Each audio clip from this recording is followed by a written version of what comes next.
1 2 hello. Okay. So yeah, we're just talking today, and no one may show up. I don't know. I know I'm in a weird mood, and I have no idea whether anyone's gonna come or not. Because I understand why people are bored, and it's a daily live stream, and I have to do it for my own sake. But yeah, it's tough, man. It's really weird because I feel the thing that I've been dealing with is the fact that I want to do like a live stream every day, but I know my odds, you know what I mean? And I know like the lack of interest, and I know. I also don't want to sound like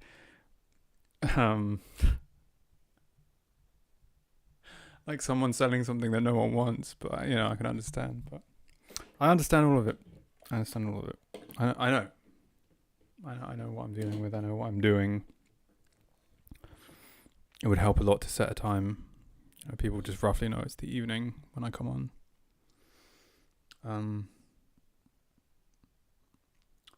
So I guess what's worth talking about for now, I need to delete chat. Like, I have to play games with myself mentally so I can keep making these, because if I see chat as empty and I'm just like alone, it's just too depressing.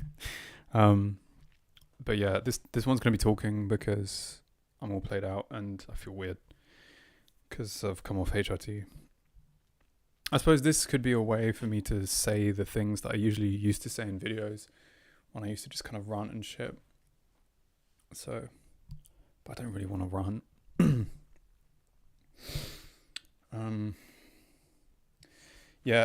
One thing I should say regarding important stuff, like it's irritating because I want to have fun, and like in my personal life, like my life is pretty challenging in that. Yeah. I don't know. I don't want to sound like woe is me or anything, but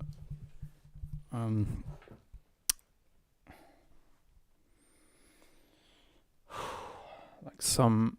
Actually, no, not fuck this. No, it's like I'm really not in a normal state of mind right now. Like, I'm coming off fucking hormones, and someone could say, oh, but hormones, they're usually quite quick to come off. Like, HRT usually leaves the system quite quickly. Yeah, usually, but the HRT I was using lasts for like months.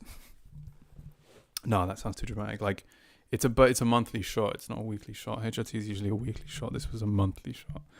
So because it's such good HRT, basically, it just takes a long time to leave my system. So, like, I have mood swings, but my hair's growing back. Some of it, even though I got laser, it's growing back, and yeah, whatever. So that's cool. But yeah, I'm not in a normal state of mind, and I don't want to fucking pretend that I am. And I feel like I'm stuck in an awkward place because, like, I don't really want to stop making these, but I also feel like overwhelming pressure to make something entertaining. And I'm really not asking for sympathy saying that. It's just because it's really not, like, honestly, this is a file sharing website, but I suppose so that means that I can just put anything I want up, right? But this, because that's just it's like freedom of speech kind of thing. It's just like, I'm allowed to do this. You're allowed to wear a bucket on your head and hit it with a spoon all day. You can do whatever you want, man. It's your life.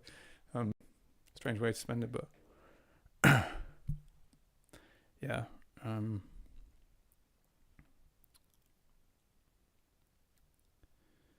But yeah, I mean, I'm really not feeling like my normal self, to be quite honest. Yeah, straight up.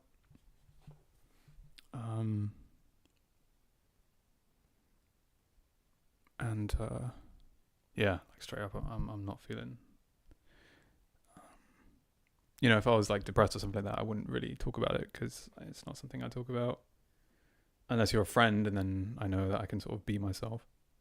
But yeah, I'm not gonna like I'm depressed on that. No, I'm just I'm out of myself. I'm coming off HRT. But anyway, I was gonna say, yeah, no, because there's like a battle between like knowing that it's freedom of speech and all that shit, and I can post whatever I want, right?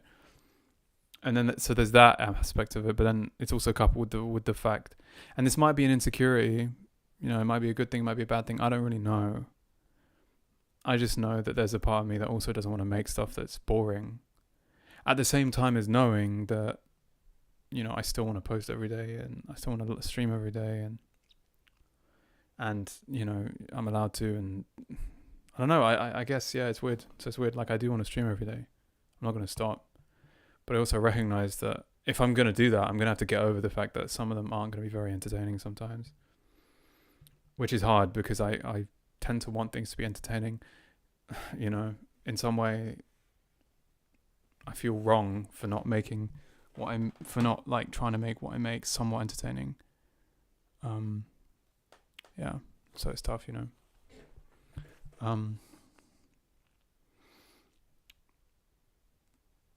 So yeah, that's a tough one. I know I want to keep streaming every day, but I don't know what to do. I don't really know. Like, yeah, I can do music and stuff.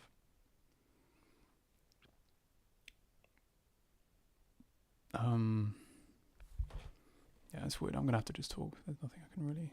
There's no point really doing anything else. Yeah, and the other thing that bothers me as well is, like, I always feel like I want to share something somewhere important somewhere. I don't just want to upload like nothing. Then it's a waste of time.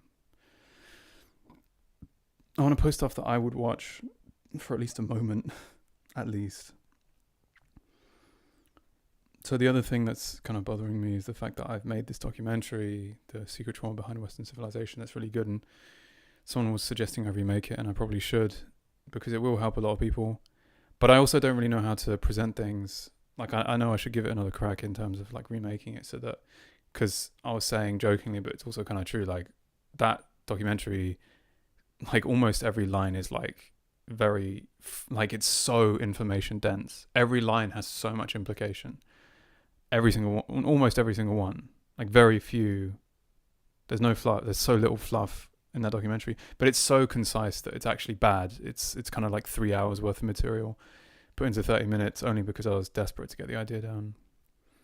So yeah, so there's that.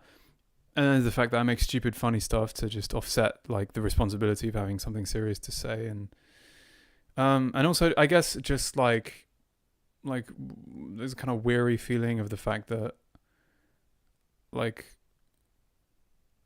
okay, so this is going to sound a bit strange, but I think there's truth behind it. It's the fact that, like, society feels the need to punish those that don't participate in a way that is legible to society, generally speaking. Like, if someone does something that isn't acceptable or deemed acceptable, like the machine mind aspect of people, which is essentially the part of them that just grades people based on what they do or don't do. That's a very, it's like, I know it's false, but when so many people subscribe to these things, when so many people base the way they treat others off of what they do or don't do, then it's hard to, I don't know, it's hard to want to give back. I was saying in another video that I was grateful, and I am grateful for people. I'm grateful for, some people gave me some donations, and every single one helped and is great.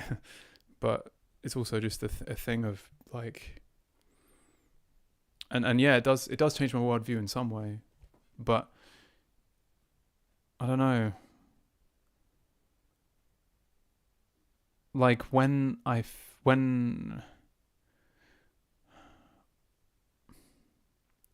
you feel like you put a lot of effort into something, and you feel like you don't get anything back for it, that is not an easy thing to deal with at all, I don't think.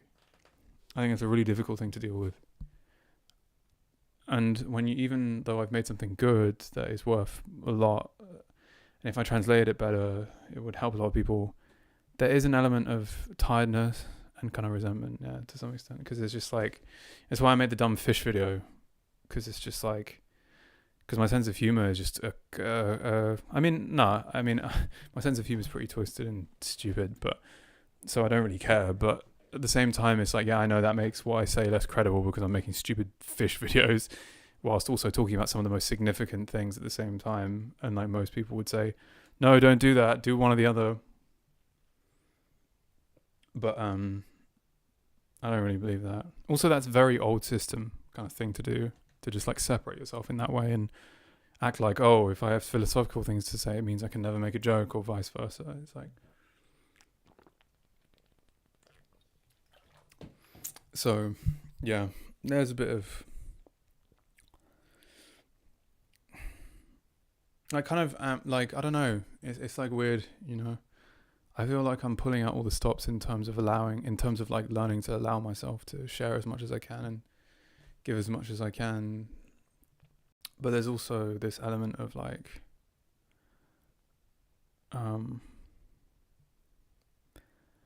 it's only because of my circumstances. Like, it's so circumstance dependent, and yet at the same time, like, there are things that I could have done or could do to change my circumstances that I don't really want to do. Like, I feel like I'm meant to be here for some reason.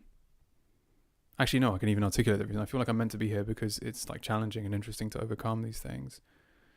But yeah, like someone could say like, oh man, you're just in an area full of people that are kind of, because I am in a place where a lot of people are kind of snobby and everyone's kind of working and whatever. And so I'm just this rando dude who's like trying to do something different, and it's really hard to do that. And yeah, I don't know, like,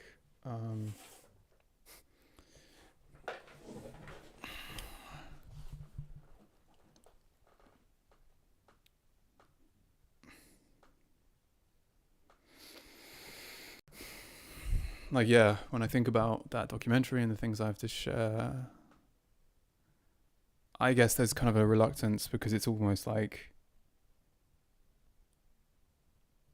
really, it's the nature of the information as well. Like, people celebrate when they get told what they want to hear, and they're more likely to celebrate you when you just feed them. Like, if a nation, if people are programmed to like crap, and you give them good stuff, they're gonna hate you even though you're helping them because they're just programmed to like shite. So like, generally speaking, so if so many people are programmed to just like shit, and then you give them something good, even though you're giving them something good, they're gonna hate you because they're just like, I don't want to be better. I just want to be satisfied. I don't want to know the truth. I just want to be happy. I just want to be comfortable. I don't care about what's true. I just want my own comfort. But there's a profound loss in that. You know what I mean? Like that. What does that say about a person that they? What have people lost to get to a point where you care more about just being comfortable than knowing the truth? Like, or like what inquisitive, curious part of your inner child self has the world lost for people to just be like, yeah, fuck the truth. I just want like Cypher, just like give me the steak, you know, in the Matrix. It's like what happens to people? What? Doesn't matter. So yeah, like there's a reluctance, there's an anger, there's a kind of frustration because it's like I'm articulating something intelligent, and yet like it'd be so much easier, and yet I can't do it anymore. You know, I have massive holes in my CV. Listen, like if I explain my situation, people are gonna think I'm complaining or I want pity. I want neither. You know, like previously I've kind of dabbled in like saying things that might evoke pity. I really don't want any pity. Like my life is my life, and I'm the only one who's going to change it. So yeah, but I'm just sharing what I'm sharing so that it's just easier to understand what's happening. But yeah, there's some feelings of ambivalence because it's like I have this interesting information to share that I know is interesting, and other people have said it's interesting, and people who are intelligent enough to understand it know it's interesting. Excuse me. But then it's kind of just like, you know, my day-to-day life, like because I don't have a job, I'm alone a lot, blah blah blah, you know, like these are my problems to sort out, you know. It's not really anyone else's problem, but yeah, there's like a reluctance, and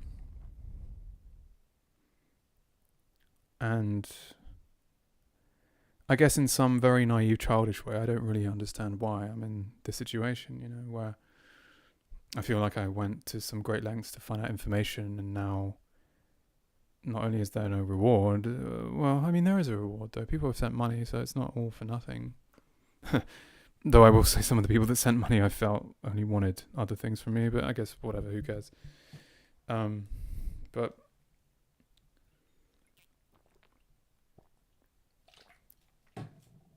and some people actually genuinely did care, I don't know. But then who am I to ask for that? You know what I mean? In a world that's so uncaring, here I am going, someone care about me, and it's like, yeah, but so few people get that. Maybe the only reason why I ever get any is because I'm fucking like because of my appearance. You know what I mean? Which is something that I can't change, or I don't want to, I'm not particularly a fan of the idea of mutilating myself to prove a point. Do you still love me? Like, it's just dumb. But so yeah, that's honestly it. I suppose this is really just venting, but it's like frustration, confused feelings, and you know, like I feel like my life situation is like so many people would think my life situation is intolerable. In some ways it is, and I know I need to change it, but in some ways I feel like it's part of the challenge. I take a kind of pride in the fact that I don't have a job and I'm able to somehow maintain, live, survive, off of what I can get off of my parents, which I owe them money, which I'm somehow going to have to pay off. And there's just all these and as you can see, I'm clearly not that rich, I'm not wealthy. I have the privilege of a parent who lets me stay here, and that's it. Everything else is kind of my problem. And I don't have a job, and I don't have lots of money. So, but then, tough circumstances cause people to create cool solutions, and I've already come up with a few cool solutions, so it's not all for nothing, and it's okay. But yeah, I'm not really complaining about my life circumstances. I guess I'm really upset about the fact that I can't, I don't have the energy to revisit some things like that, the secret trauma behind Western civilization. Like, I should remake that, but then I also don't really agree with documentary form. Like, someone suggested a documentary starter copy, and I really don't like that. If I did remake it, I'd still want it to be really concise, or not so embellished where it needs to be, because the version that's online now is just too concise. And I think maybe it's just tough. I don't know. If you want more people to understand it, you have to go into it a lot more, and you have to explain why every line matters and stuff. But it's kind of I don't really want to do that. So, but yeah. I mean, I take comfort in the fact that I'll upload these anyway, just because. I'll upload them just because, and that's fine. But of course,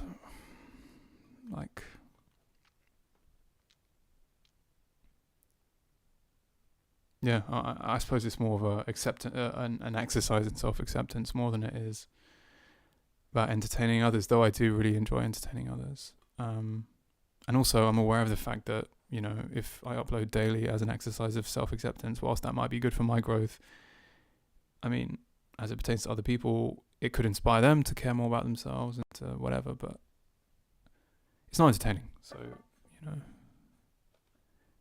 because I still have the standards I have regarding entertainment and what is entertaining. I know I've made not a lot of stuff, but some stuff I've made is not entertaining. I deleted a lot of it. I tried to get rid of it, but there's some stuff that's not,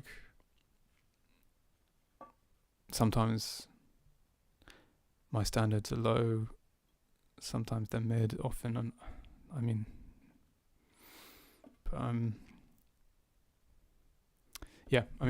kind of frustrated about that, to be honest. Oh god damn, chat is fucking empty. That really sucks, man. Okay, fair enough. No one's here. Jesus Christ, dude.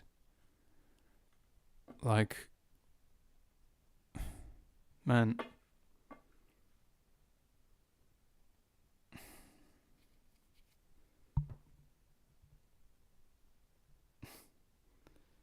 I've been doing this long enough to know there's no point being angry at people, but it's more anger at the fact that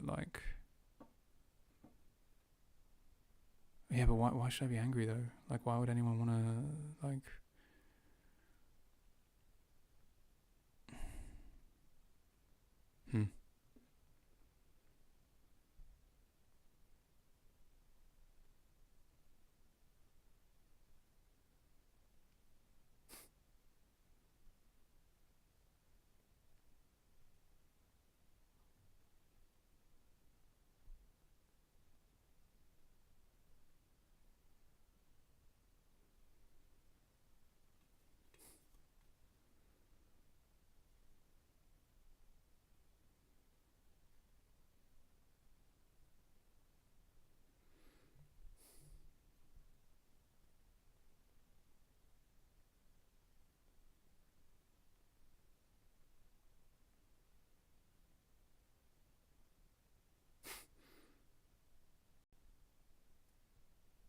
someone else, like, nah, fuck it, man.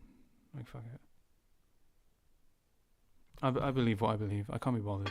Like, I was going to say some shit like, someone else would have discovered what I've discovered and then monetized it, made a course on it and made loads of money. And it's like, I just, whatever. I actually just don't care. I think that's so good. Like, I think that's pathetic. And someone would say, oh no, there's nothing wrong with making money with your passions. But it's like, I don't know, man. I don't know, man. Like, do I have to? Must I? Like, must I be savvy and like clever with everything I learn? Like, I earn something intelligent, and then now I need to be savvy with my knowledge and make a course out of it, so then I can milk everyone for their money. Like, so pathetic. Like, and then someone say, oh, you're hard on yourself, and it's like, yeah, well, whatever. I mean, that's kind of brutal. I shouldn't be so hard on myself, but I don't know. I think it's pretty hard not to be. If you were in my circumstance, you'd probably understand. I think life really makes you quite hard on yourself, actually. And I think it naturally does that, which is something that I didn't really understand. But yeah, left to your own devices, life tends to actually harden you a lot, because what did we used to have to do? We used to have to hunt and do all this shit to survive, and now we just have to work cushy jobs and have bills and all these kind of things. But back in the day, we used to have to hunt and do all this shit. So what am I really complaining about? What do I really have to complain about? You know, it's stupid.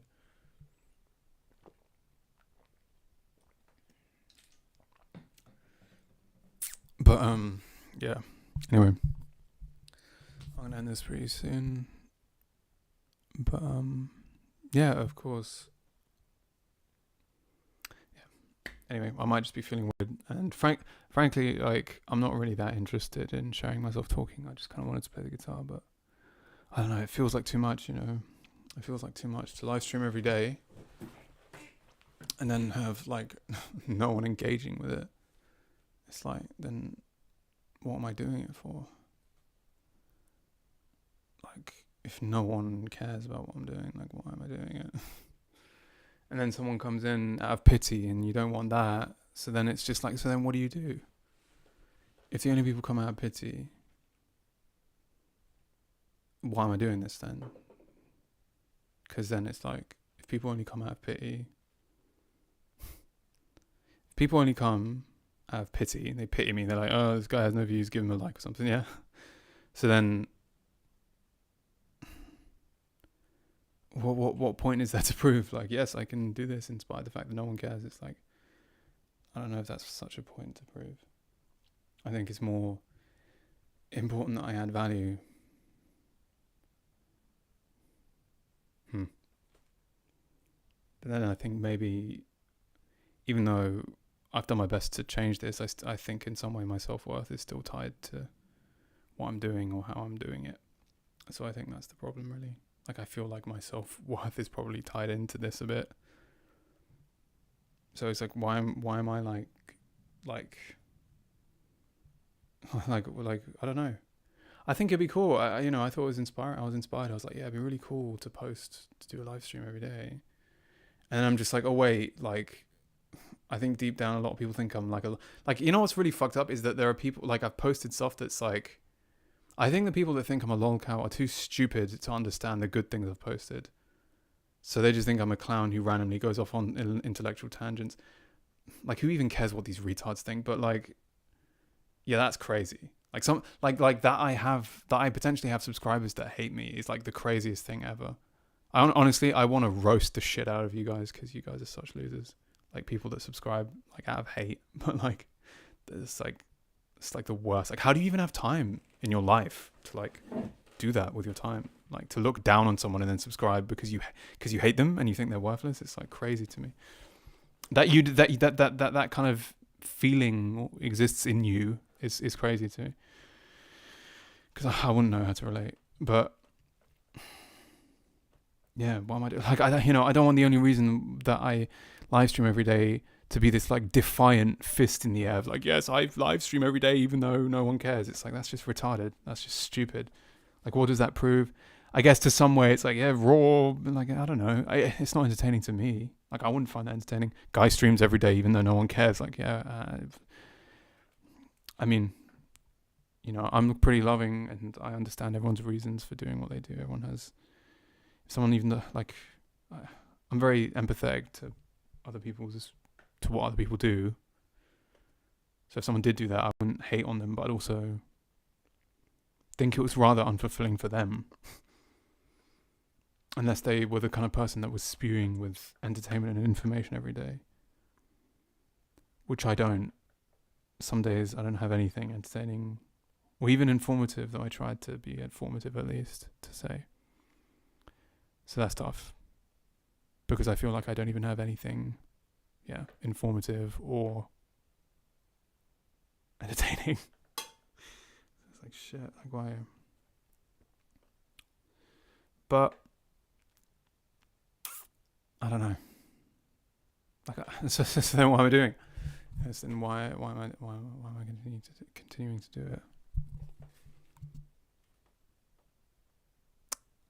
I don't know. I have no idea.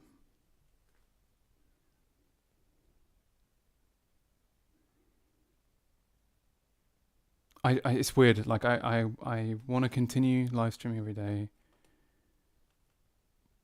but I feel like you know what it is. No.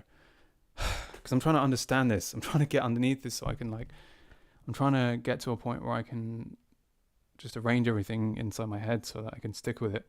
Some days, well, there's nothing important to say and I'm not entertaining. So then those days are just going to be days which are just kind of rough. Because, like, no one checks. And then there's going to be people that pity you. It's just shit. So, but then there are days where I actually do have something interesting and fun and entertaining. In other words, that I will be entertaining. But then on the days that you're boring, if you're boring, then people are just going to think that you're always boring, and then it's going to scare them away. But I can't control that sometimes I'm boring, you know what I mean? It's like sometimes I am boring. So then it's just, I just have to deal with it. Anyway, I think that's the way to do it, I guess. It's just like accept when I don't have anything to share, but post anyway. And I know how, like, lame that is, because I know how bad that is, because then it makes people think, like, I'm just doing it to be defiant or something. It's like, I don't even care if no one watches. I'm just going to fucking live stream anyway. And it's like, like, I don't personally think, if that's the, like, in other words, if my live stream was just that, like, no entertainment, no information, just like, I just live stream every day to live stream. It's like, that's like, what? But I happen to have things to share now and then. I just happen to not have any right now. And so then I'm confronted with this unbearable sense of just like, why am I doing this? And just like, and then you check chat and it's empty. I don't even want to check chat. I don't even want to check it. I'm done. Like, I'm done. I feel like it's just, no, I know I'm going to do it. I'm going to do it. I'm going to do it. I'm going to check it. Oh shit, there's someone here. Okay, cool. Streaming every day is good for commitment, honestly. For my cognitive profile, at least, I'd be way more committed to a goal if I was streaming every day. I don't know. Yeah, I mean, but bro, if you stream every day, you end up in this situation that I'm in right now. You know, like if you're still here, you're now in an awkward spot because I don't feel like I have anything that important to say. You know what I mean? Hey man, it's good to see you there, man. So, but yeah, like. No. Look, I'm gonna end this soon. So, like, because it's to just avoid the weirdness of it all. I've already been here for 20 minutes, like, yapping to no one. So, like, it's just kind of, I don't know how much you heard of me talking to something, man. But yeah, bro. This is ridiculous. I know. You know, it's like people say they want to stream every day, and then you end up confronting this bullshit, man. Where, like, there are days where, like, I don't have anything entertaining to do. And then someone will be like, oh, no, but then you're supposed to spend... But that will fuck me up. Like, if I spend... You read my comment on your doc, right? Yeah, of course. Because I got to ask what your plan with it. Yeah, no, dude, I literally spoke about it earlier in the stream. I don't even care. I'll go into it again. But, I don't know. I know I'm going to get around to remaking it. But, I don't know if you've seen my recent posts about tasting fish and fish reviews, but I'm kind of just... Like, I don't know, dude. I don't know. Like, like, yeah, I have important shit to say, but I'm a bit done, man. Like I'm a bit like, it's kind of just like, because because I post stuff. In other words, yeah, if my channel was like pure 100% like informative, like I was constantly just like, in other words, if it's just all about image. It's like the fact that I make silly stuff makes people not take me seriously. But then I think, real, yeah. I mean, I don't know, man. I'm just kind of, yeah. It's just real, yeah. That's what it is, bro. It's like I'm kind of like some great things have happened to me recently. Some people have given me a lot of money, not a lot of money, but some money, and donated stuff, and I'm kind of happy. But it's also just this thing of like, I don't know, dude. Like I'm not seeing shining examples of goodness everywhere that inspires me about being done. Yeah. Like, it's like, look, I don't want to, because there's nothing worse than finding a solution to a major problem and then being so cynical that you don't help anyone. But like the effort that I had to put in to get the information now makes me cynical about sharing it, because then it's like, oh, now I need to convince people. It's like I'm basically telling everyone to eat their greens. You know what I mean? And it's like, yay, that's my job now. Telling everyone to eat their greens. Fun. Like, working on the document, maybe, man. I don't know.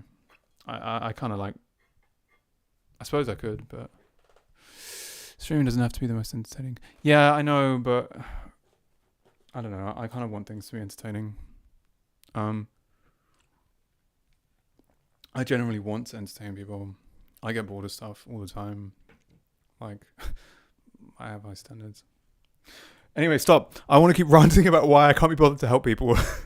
and it's making me, it's bad, man. Dude, what you just said is so real. I also think that the type of person who can discuss stuff like that usually struggles with spreading it and all that, Yeah. Like, it's a different, I guess you could say it's a different personality type. Like some personality types. Like, bro, there are some people that are out and about and everywhere, and yet they have shit all to say, and they're dumb as fuck, but they're just everywhere. Hey, from Kosovo, nice. Like a Da Vinci. I don't think I'm like Da Vinci, man. I don't think we're like Da Vinci, but No, I'm joking. No, I don't think we're like Da Vinci.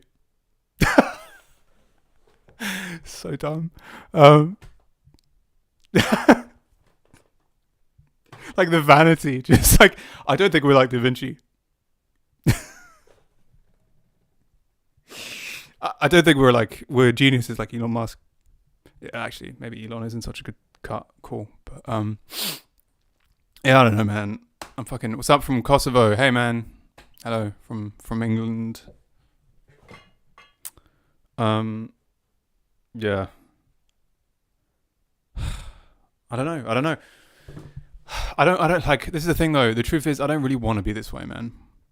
Like, I don't want to be this way. And I also don't, and then when I say that, it also sounds like I'm pathologizing myself, because I'm saying like, oh, I don't want to be this way. Like, being this way is so bad and all this kind of shit. And it's like, no, it's okay. It's more just like, you could say personality types. I don't know. I didn't used to be like this. I used to be kind of more, I was like the youngest, and I kind of had a certain role, but because loads of crazy shit happened, I've sort of had to become someone that I haven't been. Like, I've changed personality in ways that, like, beyond what is normal, I suppose, to me. So now I feel like part of my personality is like, in other words, I'm not happy with the fact, like I'm not okay with the fact that I'm supposed to just be like, I'm an introvert, like I'm a creative person, an introvert, and like I'm just gonna like die because I can't promote my stuff. You know what I mean? Like I'm very angry. I'm kind of hot-headed and angry in a certain way, and like I'm mad and I'm not gonna take it, kind of thing. Like I don't want to just. I ain't a bitch. You know what I mean? Like, it's that simple. I ain't a fucking bitch, man. I'm not just gonna like. So that's the part of me that's not simply just accepting Like, oh, I'm an introvert and I made something really good, but I just can't get it out there. You know, like wilt and die. Like, you know, I'm not going to just wilt and die, but it's also just this thing of like, how out of character do I have to go? How far do I have to go? Who's to say? I don't know. I don't know, man. Genuinely though, Da Vinci was really smart, but claimed he wasted his potential for not giving it to the world and not being able to work really hard on it. I mean, I swear he worked really hard anyway. I mean, he doesn't know how to probably share it with the world, I think. I thought he moved to Japan. No, I came back. I was going to move. I tried to move, but they've changed legislation around immigration. So because it's harder to immigrate, I came back to England. 8 years ago, I did the same thing and I actually became a citizen, which is annoying because I tried to do it again and it didn't work. But I may yet move there, but we'll see. What do you think about talking to a mental health professional or something? Like, do you think medication or something can help? I don't know, maybe. No, I mean, it's not a mental health problem, bro. Like, I don't really think so. Like, it's becoming like a different kind of person is more the problem. Like, I'll put it this way, like, I was really quiet growing up, but I feel that I have to, like, not be that. The issue is not, like, some generic, like, mental health bullshit.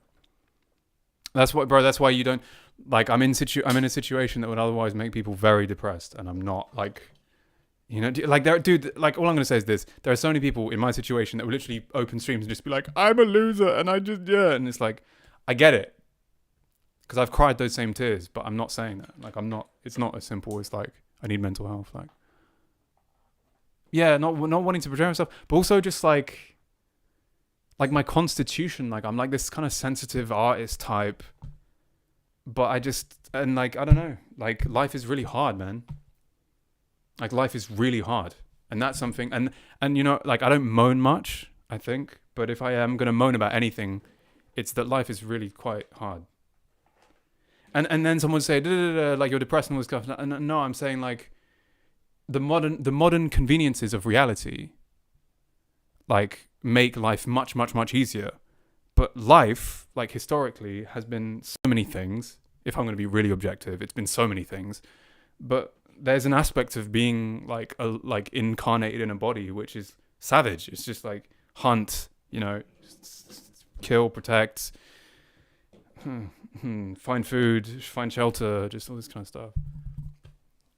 Maybe that's a cop-out, you know, I'm using that kind of logic to justify having a hard time, maybe. I think I don't know. Life is too scary to cry like that for me, at least right now. Yeah. I mean, where are you from again? I forgot, I think you told me. No, you're from England as well. Yeah. Yeah, you told me that, I remember. You said you're also from England. Would winning the Euro Millions make life easier or harder? I've thought about it. Honestly, it would probably it would make my life harder. Yeah. Because, like, all the insecurities I have regarding my family and my friends and people that I've loved would all go up on the firing line. I'd suddenly, like, the kid that's, like, needing help all the time would suddenly have all the resources. And people would come out of the woodwork that I haven't spoken to for years, asking for money. I think if you're going to start playing the Euro Millions and you think you can win, you should write down everything that you're going to spend it on, and also be aware of the fact that, like, you'd actually be better off, like, losing everyone you love almost, because that's going to be a complicated thing. Though, if I did win Euro Millions, I would give, like, to my immediate family, I would give a lot. I would give them all houses. I'd buy a shit ton of houses. Yeah, that's for sure. I'd buy a shit ton of houses because I don't fucking have a home. Sorry. Whoa. Like, but yeah, I don't have a home. Like, I know this isn't my home. It's a long story, but, like, this, like, I don't have a place to live. Sorry. Just went crazy there, but, like, yeah, I don't have a fucking home. So, like, the first thing I'd do is buy a home for my brother, my mom, my dad, myself. I'd buy a bunch of homes for everyone. But then to make sure you do that, though, because if you win the lottery and you don't have a list of things that you're going to do with that money, you're now that money's bitch. You know, if you have no training with large sums of money, and I've only had a little, like, I've gotten a large sum of money before, And I didn't spend it that well. I mean, I spent it okay. I spent it better than a lot of people, but I didn't spend it that well. It's a good question though, Dasagashi. Life is just consciousness trying to do things to fight fear of its own consciousness, despite there being nothing you can do about it in the end. That's actually, dude, I hate how I don't know. I think there is a way to be comfortable with your own consciousness, but we fight it so much. And like, yeah, I get what you're saying, dude. I can't even, like, it sounds so negative, but I'd be lying if I was going to say like it doesn't feel that way. I just also have the faith that you can get to a place where you're not at odds with that aspect of life, where I know what you're saying though. It's like the unbearableness of being alone, or just like you just being conscious. It's like the unbearableness of just being, like it's like you try and avoid that, you know. Like I get it. I think you get used to it or something, or you get better with it, and then you can kind of be cool, kind of sage. But you're clever, man. you're clever. Yes, I remember you're from England. If I won the Euro Millions, I would use the money to run my own strange psychological game shows and stuff. Yeah, that'd be pretty cool. That would be very good. Daniel Mackler, yes, I like that guy. He's actually onto something. I haven't subscribed to him. I was for a small time. Bit of a downer, but no, he's clever. He's a clever guy.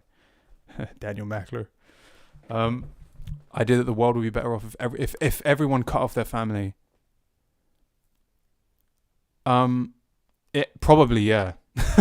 I hate to say it, yeah, because it's like so much of the entitlement and of course, like you can't mandate these things, and it would never happen. So it's all good, you know, like that would never happen.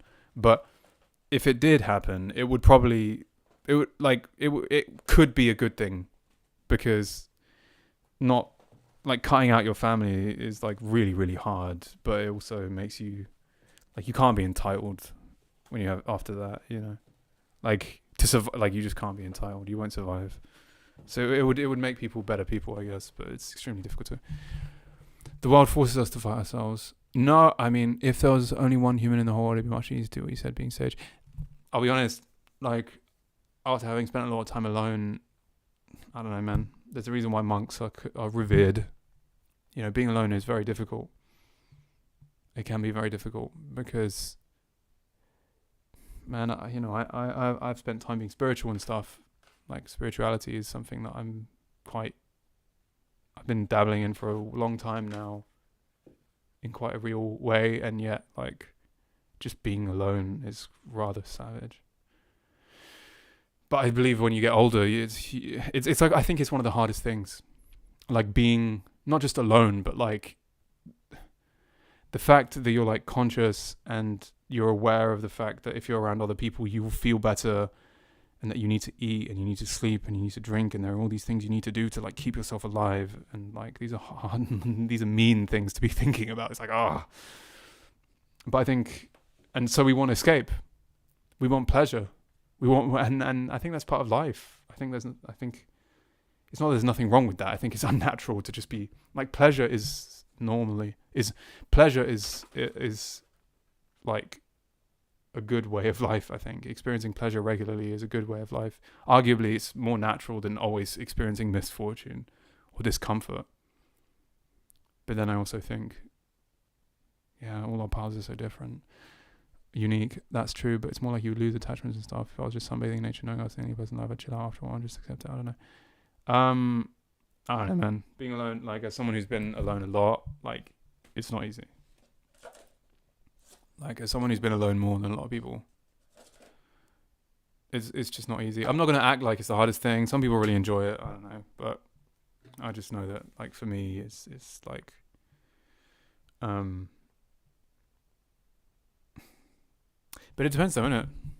I don't think there's any empirical truths. I mean, which UFC fight are you talking about? No, but I'll say, like, the reason why it's tough is because we are all unique, and like people have different thresholds and like things. Like your constitution might be perfect for you being able to stay in nature, and you actually might just be fine. But who's to say? Maybe you won't. Who's to say? Like, until you try it, you know what I mean? Go sunbathe, and then yes, I mean, I saw the YouTube short of Conor McGregor like McGregoring himself. And that was pretty McGregor, that was pretty that was pretty bad, that was pretty funny. And then there's Paddy, but I didn't really watch that because that's probably like going to be a really good fight. It's probably I'll probably see it in passing, but Paddy is usually a good fighter. He's like all sharp. Conor McGregor's fight was just, I've taken too much cocaine and I'm out. I don't want to do this. My leg. It's like that's basically it. It's like deep down, like I've grown comfortable not doing this horrible thing known as fighting. Ow, my leg. It's like, duh. Yeah, he knocked himself out. Yeah, of course. He was done. He's done. Like he's this loud. He there's a certain point where he was pretending to be a loudmouth idiot. Like he deep down, he's become a lot wiser than he knows how to be or share confidently yet. Like I think deep down he's a lot wiser. When you're that arrogant, you learn so much so quickly. So I think like deep down he lost because he wanted to, like, because he's smarter now. He's just kind of like, come on. When you're that cocky, life beats the shit out of you. And when life beats the shit out of you, you learn very quickly. And so I think he's just learned a bunch of shit. And yeah, he also got lazy from taking too much coke, etc. But he just, like, I don't know. That's my theory. He's kind of done, like, because he wants to be done. I actually kind of thought he was. I think there's some. I don't know. It's weird. It's weird. Supporting Conor McGregor is like, but yeah, he's cool. He's cool. When he's good, he's cool. He's also annoying as well. I love to get beat up for 30 minutes. Exactly. Yeah. Exactly. The money. So he knocked himself out. Like, no, he took himself out. Like he fucking. If England wins the World Cup, will you see it as a good thing? I don't really care, man. I don't know if you care about football from me, Liz. I think it'll be very uplifting for everyone. We'll see people smile. I mean, yeah. No, yeah. It'll get people in high spirits, for sure. But then also, like,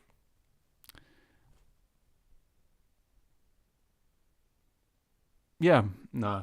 It depends. There are so many ways I could look at it, to look at that. Like, should England be happy and more patriotic? It's like, well, one would hope that would be a good thing.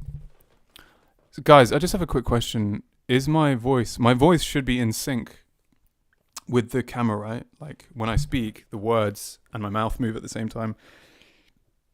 If one of you could just confirm that, and then, but yeah, because I've just been trying to fuck with the streaming settings, so I think it should be good.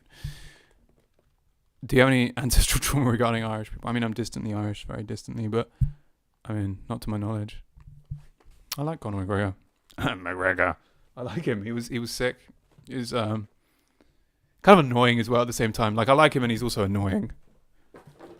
Honestly, the problem with Conor McGregor is he's like the bully at school that became the biggest fighter in the world. And it's like, oh God, it's like, but he's actually very funny sometimes and he's pretty cool in some ways. He's also, but then at the same time, if I look at him too long, I'm like, oh yeah, all right. Like, all right. Okay, dude. Perfect. Thanks, man. Thank you, guys. Thank you. I fear the Irish. Yeah, don't fear the Irish. I mean, they're definitely not all like Conor McGregor. Conor McGregor is like a very specific type of Irish. He's quite a rare type of person, really. That almost sounds like a compliment, but I suppose in some ways it is. But there aren't that, like, he's like the. I really do mean that though. He is like a school bully that like became like the biggest fighter in the world. It's yeah. It's funny, really. What a world we live in. But that's not the right way to frame it, because he's like, he won because he's a good fighter, period. Like, he earned his right to be there. Yeah, he earned his right to be there. Yeah. Genuinely. Whoops, I took what you said seriously. Well, what do we do now? Just desperately waiting for the next chat to appear to like break the awkward silence. Yes, I answered honestly. Whoops.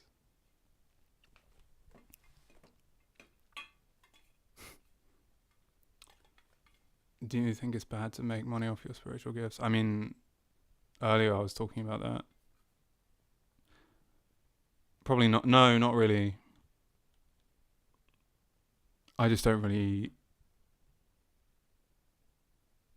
I don't know. Do you think it's bad to make money off your spiritual gifts, for example, by coaching people in your path? Like, yeah, I don't know. I don't know, man. Like,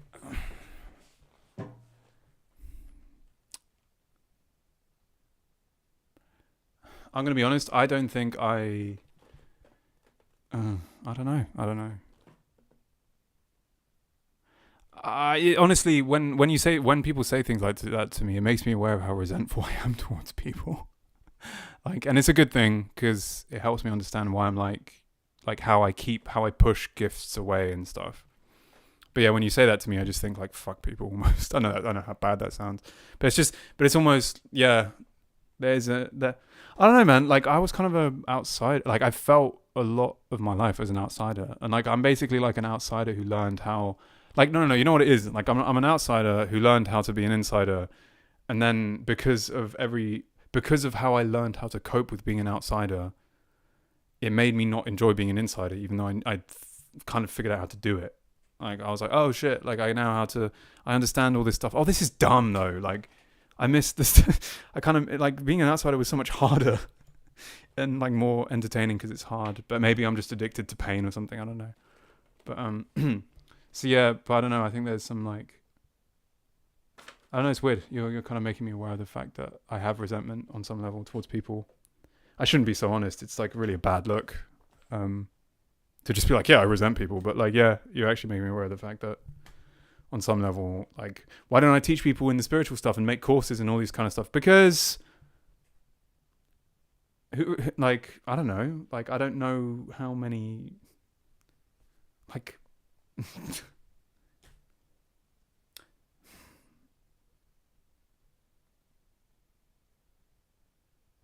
I don't know. Yeah, I don't know. The spiritual working less if you charge for it. I don't know. Like the way you could not worry about taking money is if there were a billionaire or something. But even then, I wouldn't feel confident I could progress them if they were paying me to do it for a meal list. So I have to let go money to progress. I don't know. Yeah, there's a bit of that. I feel like I'm not opposed to making money. Like people send me donations and stuff, which I really appreciate. Donate now. But yeah. Some good ones, some sizable, some decent donations, man. Some real donations I've gotten. No, no, it's really no, genuinely is dope. But yeah, I don't know, like charging for a course. Like I don't know, like it's like. I mean, I'm open to it. I have a PayPal link on my YouTube channel. Thanks, man. No, I appreciate that. How would you feel about taking? I just realized you have a PayPal link. Yeah, man. Yeah. If you want to, it's up to you. I don't know. It's weird coaching people.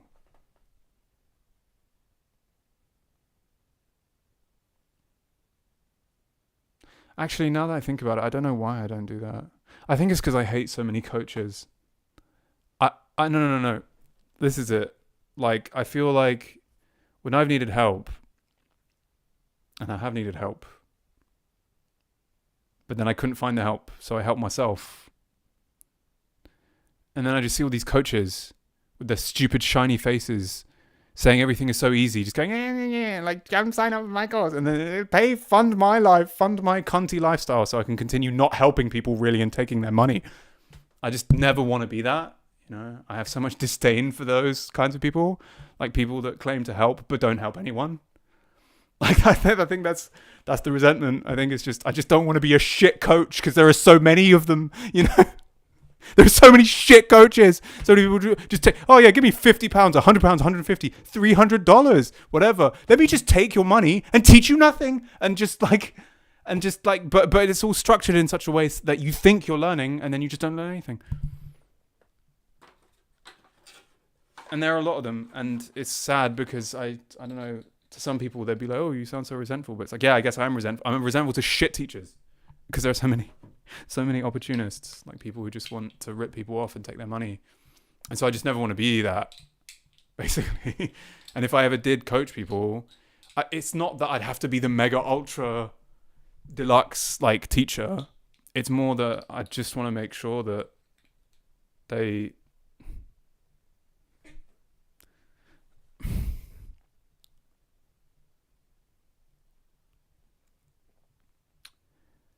because look, really, if I'm gonna like, because okay, so I'll phrase it this way. It's like an interesting thing to actually think about now that I think about it. But in a way, if you take coaching from someone, depending on how good the course is, really you're asking for a hit of the way they live their life. And like there are some really cool things about the way I live my life, genuinely. But there are also some not so good things. That said, though, if I could give people the good things, I mean, it would be worth a lot, because the good things that I have are genuinely quite good. The bad things, though, and this is the thing, I'd argue there aren't bad things, but there are things in my life that are very challenging that I really wouldn't, like, I don't know, like I'm a bit ambivalent about. It's also sort of an individual journey. Like I would get so pissed off even if someone was offering a solution I believed would work. I felt really wrong paying for it. Yeah, I guess, but it depends.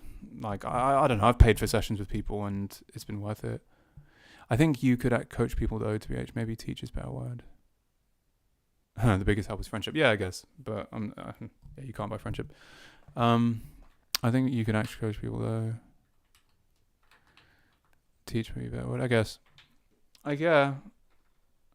the thing I could teach is like, yeah, like I'm in a circumstance that like that is like so many other people that would be in this circumstance would be like, my spirit is somehow intact. So that's not nothing. That doesn't account for nothing. But also, I don't know, is sex worth ethical? Damn, dude, asking crazy questions. You're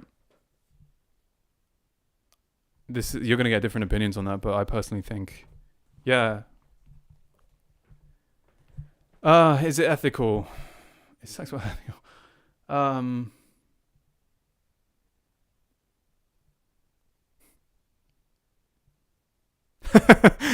Shit. It's like kind of. I don't know.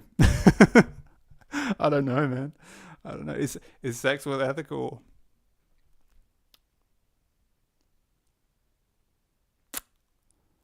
Sorry, it made me think of when speaking of paying for friendship. Yeah, yeah, yeah. Is sex worth ethical?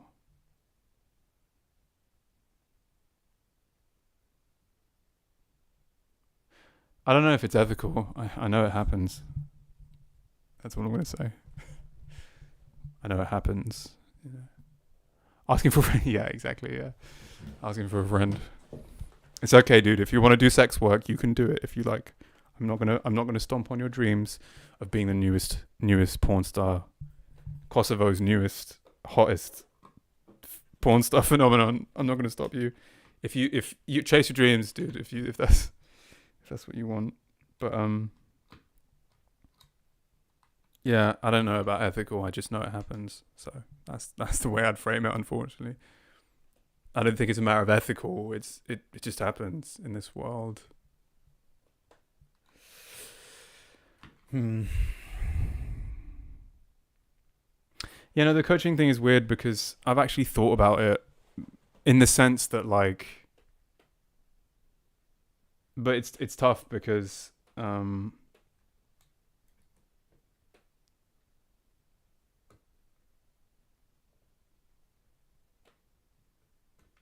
gonna be really vulnerable. I'm gonna admit something. But like I don't know how much of the difficulty I experience in my life is like just part of like the challenging path I'm on, or is it something that's actually bad? And I think until I get to a point where I know the difference a bit more, I'd be a bit uncomfortable teaching people stuff because, yeah, like, yeah.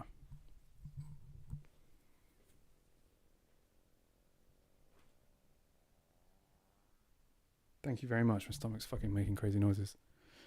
Yeah, until I know the difference, until I'm more clear on like what is actually like a challenge that's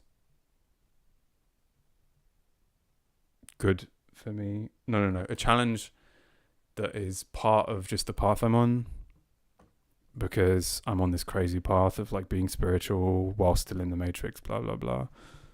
And what do you mean by something bad?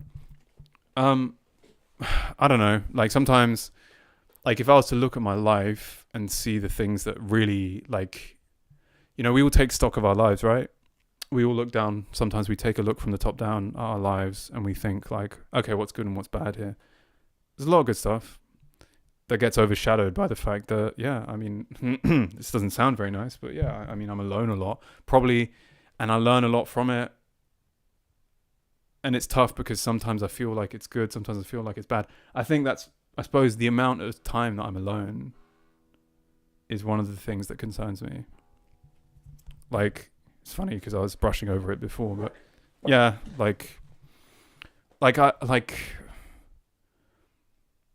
it's just tough. It's just tough, man. Like, I feel like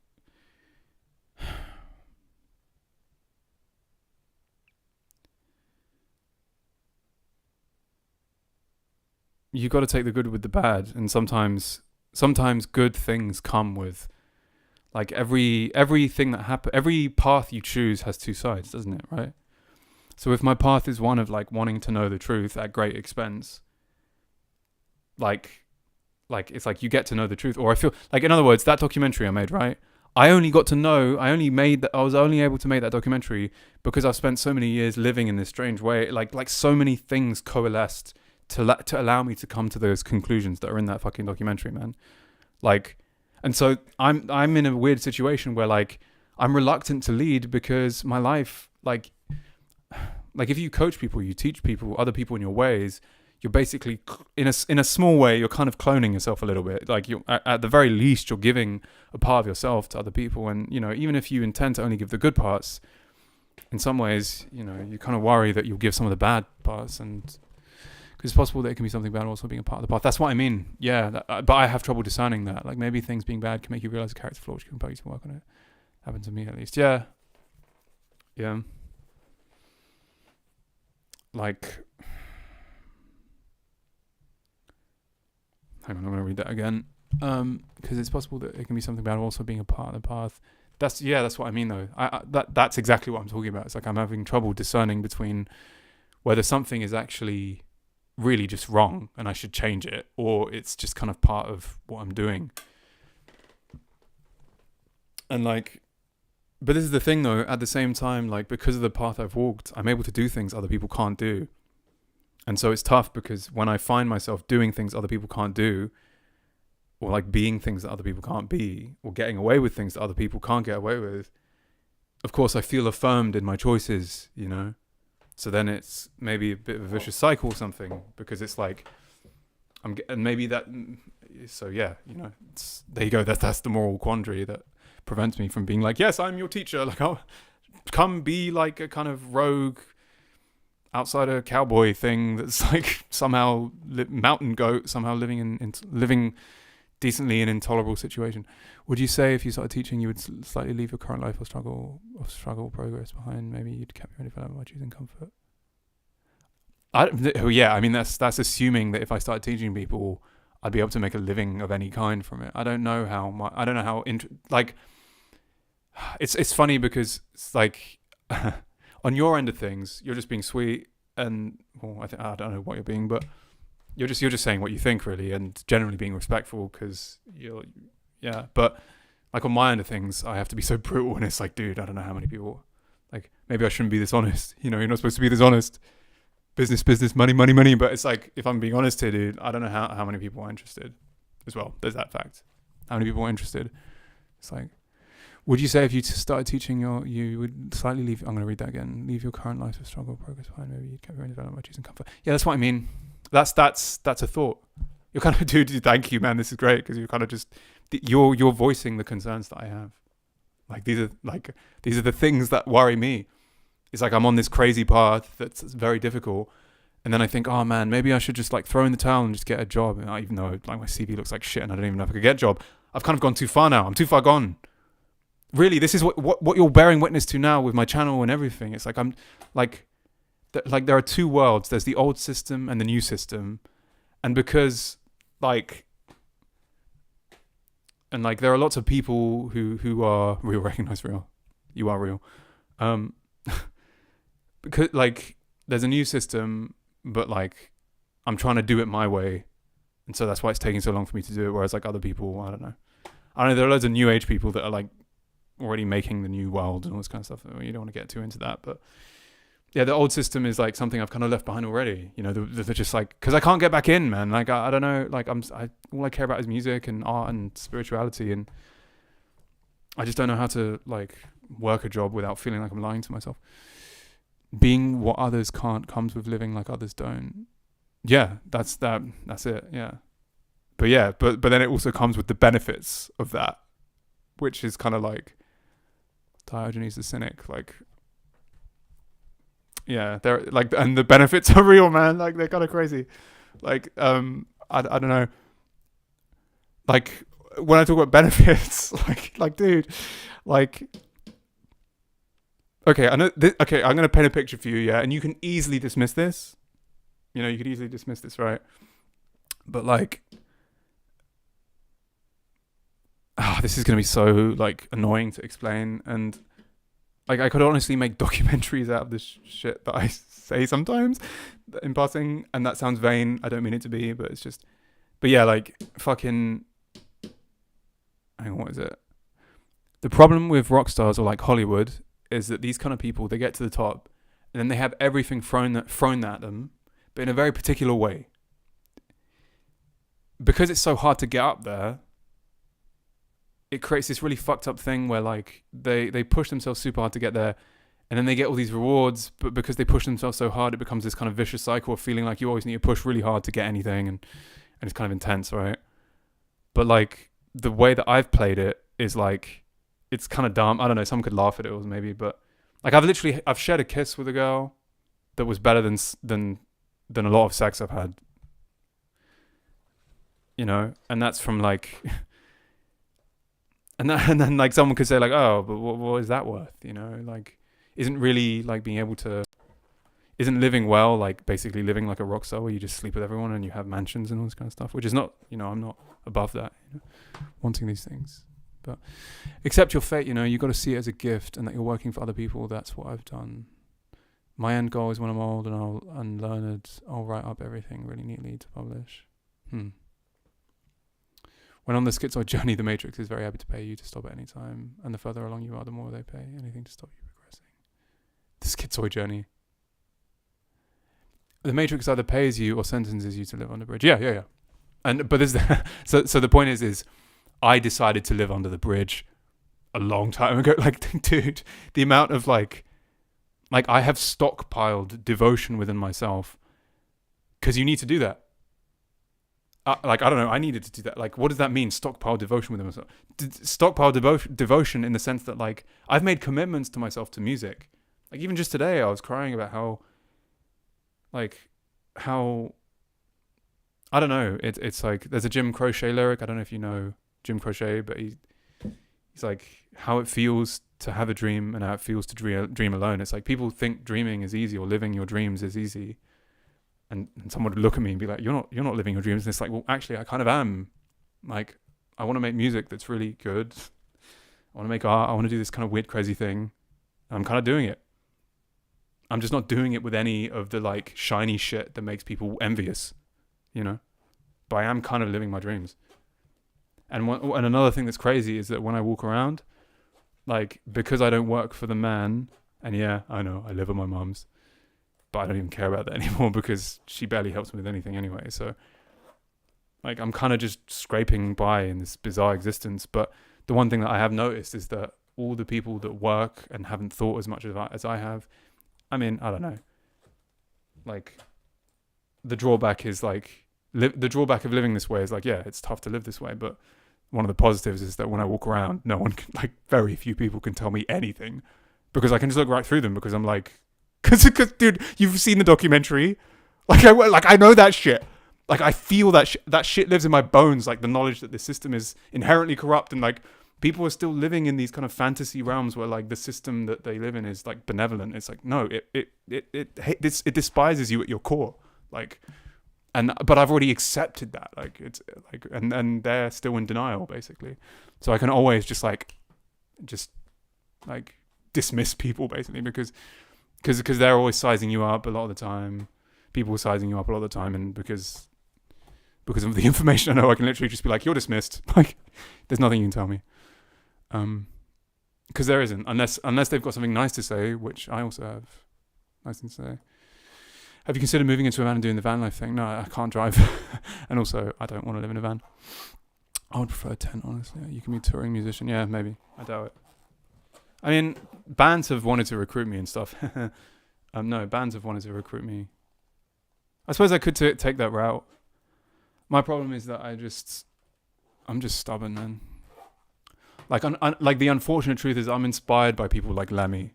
You know, the frontman of Motorhead. Like, if you ever hear him talk, his whole thing is like, we never gave in.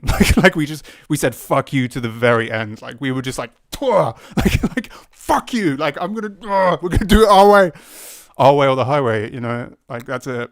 I'm already a bit kind of subscribed to that. I love people and I don't want to hurt anyone in the process, but I'm fucking stubborn, dude. And I'm like, I've already made my mind about so many things. Like, there's an aspect of following my dreams, which is a bit like there's an aspect of following your dreams, which is a bit like being on the it's like, there's an aspect of following your dreams, to me at least anyway, which does feel a bit like drowning on the Titanic, and you're just like, fuck it, like I'm going down with the ship. Like, it's just, the system is a Frankenstein Terminator creation which tries to destroy its creator. Yeah, in a sense. Inexperienced for me. What was your experience of privilege? Yeah, it's real. Yeah, it is real. It's depressing. It's weird. It's sad. It's fucking pathetic. It's so messed up. It's insane. I hate it. Like, I hate it. You know? Yeah, you're not being... Oh, the banter. That's funny. Yeah, I hate it. I hate pretty privilege. I think it's disgusting. Why did you think I want to transition? You know, and then someone's be like, oh, you wanted to be a beautiful woman. It's like, no, not really. I kind of just wanted to just like dehuman myself in a certain way. I don't know, man. Like, yeah, this, like, pretty privilege is another thing. It's very systemy, this notion of like, you're shiny, you're perfect, you're beautiful, you'll get ahead in the system this way. There's been more privilege than good looks to be aged.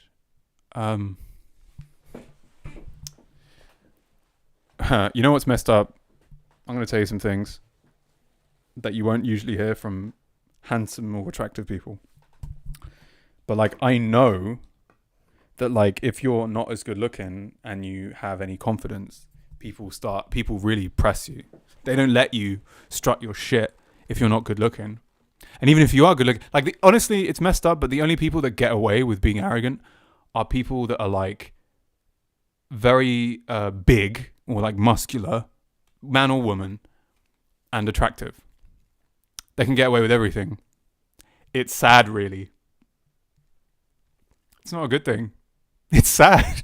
It's a sad thing. It's not good, but it's just reality. I used to look better, but I was super boring. It's much easier for me to make friends. Yeah, probably. Yeah. I hate it. I hate that we live in a society where like the most valued things are superficial. Yeah, I don't know, man. Like I'm someone who like values truth a lot. So sometimes the truth is just like being stabbed and just going, you stabbed me. And then it's like, yeah, there's not really much reason for it either. It's what it is. Sorry, you're now wounded. It's like, yeah, pretty privilege. It's like one of those things. It's like, yep, unfortunately, like people that deserve respect don't get it enough, like often, like someone who burns their face off in a fire trying to save people. If people don't know they did that, a lot of people will treat them like a freak and just be like, oh my god, you're a freak, you're scaring my kids. And that's just reality. And I don't like that. But there's a type of person though who, even if someone lucky, they can have a certain convinced look in their eye where they can survive the ridicule when they're being confident. Yeah. I mean, that's like, yeah, the dwarf comedian. that dwarf comedian. Oh shit. That's funny.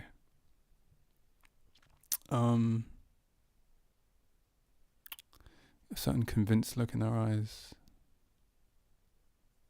Yeah, I mean, it's funny. My admiration isn't limited to people's height or like, oh man, there are so many public figures I look up to, man. Or like I have been inspired by. I'm inspired by so many people, man. It just comes from being interesting, in my opinion. I suppose. I don't know. Like, hang on, let me respond to the one thing at a time. Like, in regards to what you say, Crocs, that you're talking about, convinced look in the eye. Oh man, so many questions. Hang on, shit. Like, one of the peoples that I idolize, and it's the reason why I'm so into like shabby, like heroin chic and stuff. Yeah, man, it's like the people that I've looked up to and admired are not always like a lot of people wouldn't like them or think they're weird, Like my idols aren't necessarily like, not definitely not Taylor Swift. Though she's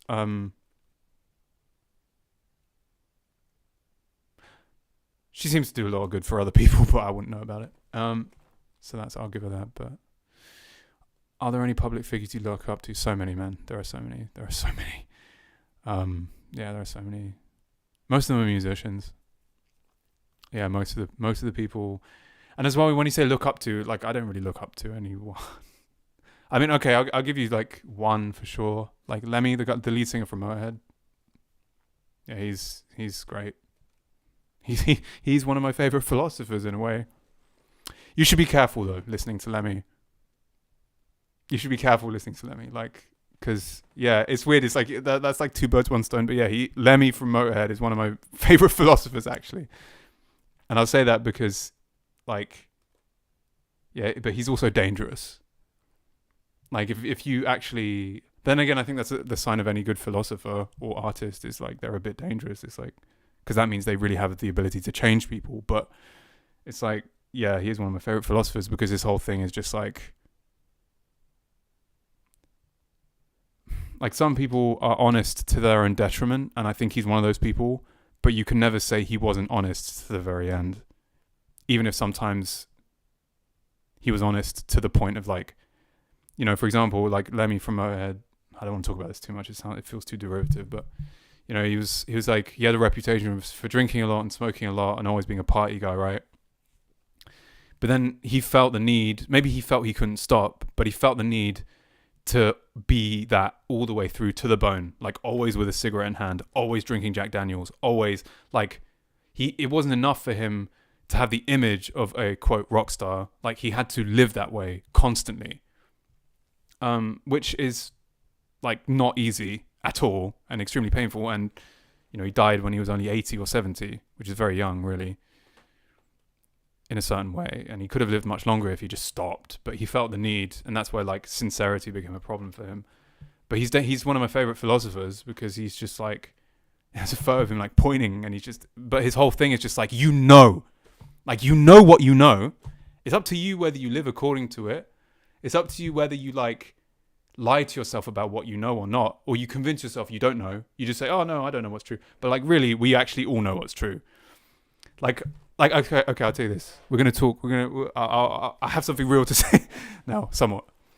Like, some of the most influential people in my life have been like really stubborn Capricorns, I'm naturally such a soft person, but all the people that I've admired or have inspired me the most are like very stubborn, tough people.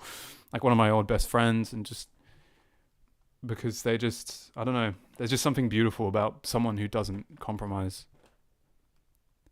I also think there's a limit, but yeah. Anyway, I was about to go on some long tangent, but then I was like, actually, maybe I shouldn't. I should. It's like, yeah, no, but that's it though. There actually no. I remember, like, there's an element of like,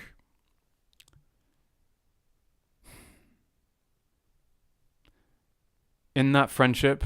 I was talking about that tough friend that I had that inspired me.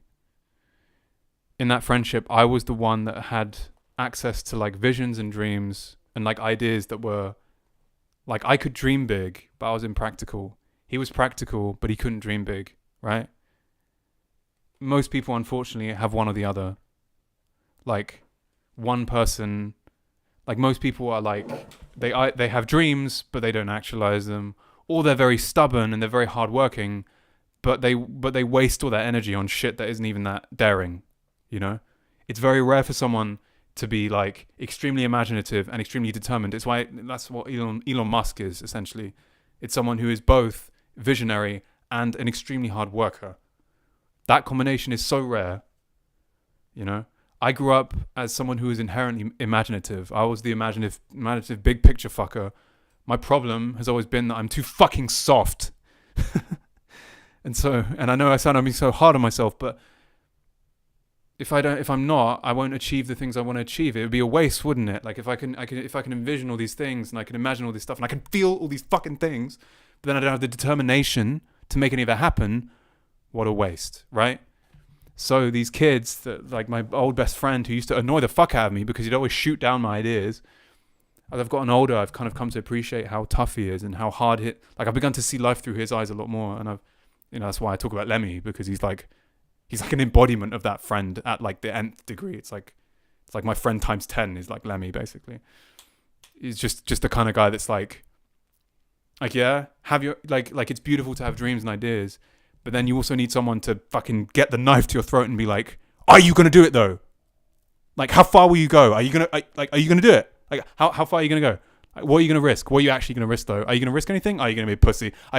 Do you how much do you actually care about what you dream about? Oh, do you care about it a little bit? Okay, then you're just gonna give up.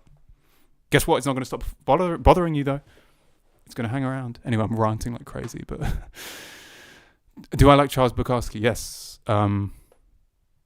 Yeah. Not his. It's weird though. Like, I like his quotes, but I like his like. Yeah, I guess I like him. Yeah, he's alright. He's pretty cool. People like Lemmy can be deeply flawed, but regular people don't have enough aptitude to that type of flaw in general. Yeah, that's what I mean. Yeah, I mean Lemmy. I mean, his flaws are pretty obvious to anyone with emotional intelligence. Like, Lemmy's flaws are quite obvious to anyone who has nuance and kind of anyone who enjoys peace in their life can look at Lemmy and go like, oh, I can see a lot of problems there. But what he does have right, he has right, and it's beyond question. You can't, he gets loads of shit wrong, but there is one thing he gets right, and you can't take that away from him. And the worst thing you can do is to try and even take it away from him, which is why he wins so many arguments against these kind of softy types, because they sort of go, oh, but you got all those things wrong, look. And it's like, yeah, but I'll tell you, I have one thing right, and you actually can't take that away from me. You can't. Yeah.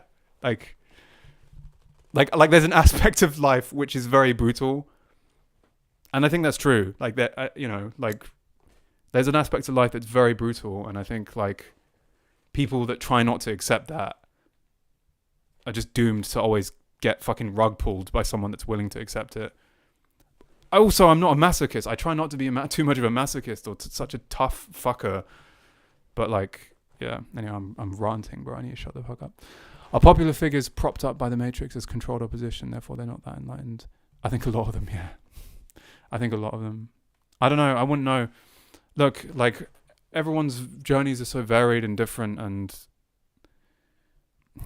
it's hard to say. Are popular figures propped up by the Matrix? Yes, a lot of them are. As controlled opposition, therefore they're not that enlightened. I don't know if they're enlightened. I think they start out enlightened but betray themselves when they choose to focus on their own greed to get fame or something. Yeah, I'd be inclined to agree with that. There's something beautiful about these people that are famous. Excuse me. I had a burger. And I have another burger in here, but I haven't eaten it. Five Guys is so nice. I think they start out enlightened but betray themselves. I agree with that. Maybe they truly enlightened get buried by the Matrix before they get a chance. My friend was like you said, from his point of view, he thinks your archetype is objectively better. He doesn't see the downsides and is trying to become like that. What advice would you have? Oh shit, for a dude that's like tough but trying to like not be. Oh, what downsides of being this way? Oh God, like, oh dude, no. Look. I've had to have some extremely rude awakenings, like if you're naturally a visionary type person who doesn't have like the ability who wasn't raised to have much work ethic or know how to put their nose to the grindstone, I've had some horror, I've had to go through some real I've had to go through some shit to there's in other words, there's a very rude awakening. I've had to go through some very rude awakenings as someone that's like dreamy and stuff, because one of the most rudest awakenings is when life goes, oh yeah, you got nice dreams, doesn't fucking mean shit if you don't do anything about it. Like it's just that simple. It's the downside of being dreamy and all this kind of shit is do you know how hard it is to make stuff happen? That's this pretty easy argument really, but that's it. It's really hard to make things happen. What advice would you he doesn't see the downside. It's no. What it is, yeah, if you want to actually do him a solid, you say to him, you're it's pretty, I kind of explained it already, but I can't help but think it's this thing of a guy like that who naturally has loads of drive and work ethic, they need to open their mind more, yeah. But that is pretty simple for them. For us, I feel like it's harder for people that are airy to learn how to have grit, because grit is, that's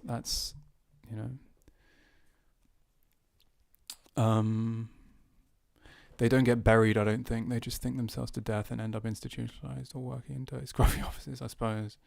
Seen as crazy by all the neighbors. It sounds like me, yeah.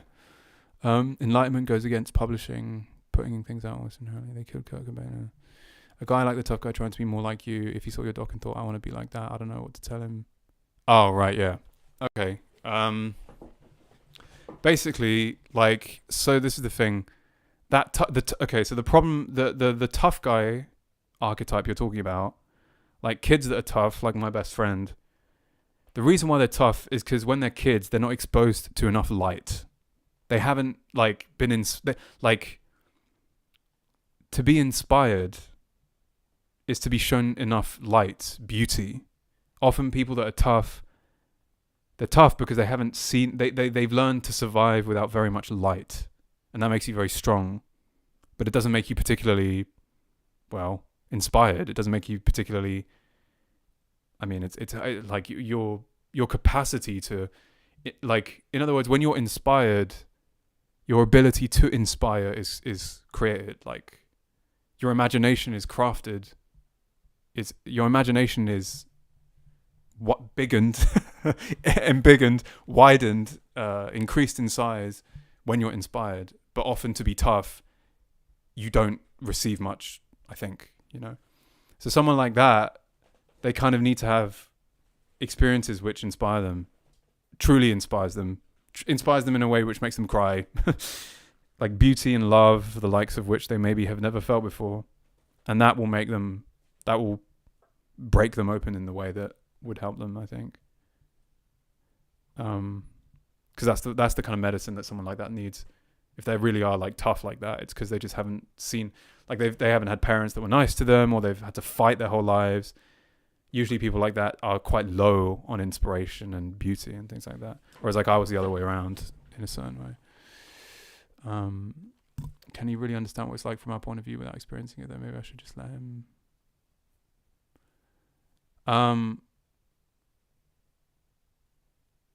Yeah, no, like until someone like that experiences enough beauty in their like, because look, man, I experienced a lot of beauty when I was a kid, and that's what allowed me to have a visionary mind. I think that's what allows people to have visionary minds, an imagination. Like if you see enough beauty and you're exposed to enough beauty, it's quite easy. You're not scared of your mind. You're not scared of your imagination. But often, if you're raised in the dark, you're afraid of your own mind. You're afraid of your own. You're afraid of existential questions and all this kind of stuff. But you're not so afraid if you've seen enough. What was Kurt Cobain doing that made them kill him? Do you think then? That's a tough. Yeah, Kurt Cobain's a big question. I don't know.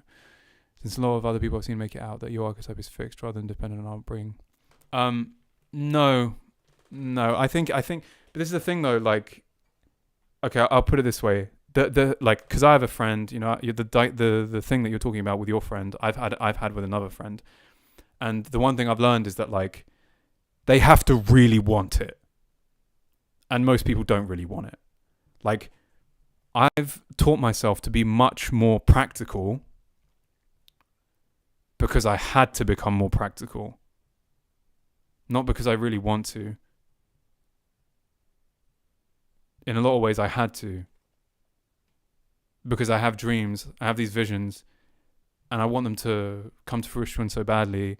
The pain of them not coming true made me a more determined person, because it was just like, oh, great, so like I have dreams, but nothing's happening. You know what I mean? It's like, I'm not just gonna take that though. Yeah, I'm just gonna take it. I'm just gonna like not get what I want and like let my dreams die. After everything I've been through, fuck that. I'd rather die trying and get nowhere than like not try at least. At least I can die an honorable death, you know, knowing I tried, unlike so many others. I can get kind of ruthless when I talk about this stuff, but yeah. But yeah, I don't know, like, I think, so, like, because my friend, he's much more practical than me. Like, he's proper, like, in the world, always has a job. I don't speak to him so much anymore because we're kind of on weird terms, but good guy, though. And, yeah, he's like, but here's the thing, though, like, I tried to teach him to think differently, and I think some of it got through, but really, unless they really want to or need to change, they're not going to. Like, unless... Like, for example, for me, like, realizing that my brother was no longer going to be the one that would, like, because the eldest usually champions the family values and, like, he's, like, kind of the chosen one in the way. There's, like, a weird thing of, like, in family structures where, like, there's a chosen one that is meant to, like, do this thing for the family. And he was originally the chosen one, but then I had to kind of step up to that role. There's one in every family. I'm making it sound too epic because of the word chosen one, but like, it's like, yeah, like but because he got ill and stuff, I had to take over. So yeah, that's kind of why like I've had to become really tough, or tougher at least anyway, really tough, but like just more resilient, because I have to try and do what he was gonna do before he got ill, because he was gonna do some pretty cool things. So I know that sounds a bit wild, but I don't know if that makes sense. I don't know TBH, but I know assassinations are their modus operandi. I'm suspicious of claims that the Matrix takes people out, to be honest. I think the real Matrix is the system, the world which makes people...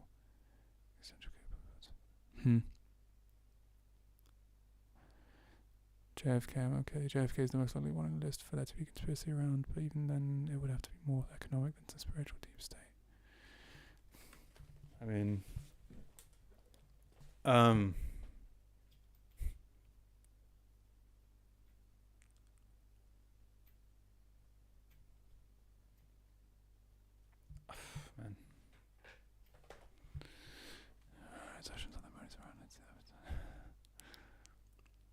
Assassinations are the modus operandi at times. Suppose. I mean, I don't really subscribe to the notion of, you know, this Andrew Tate-esque notion of the Matrix. On some level, it does exist, but I wouldn't really put it that way. To be honest, I wouldn't. I like. Yeah, I don't know. I'm a bit like...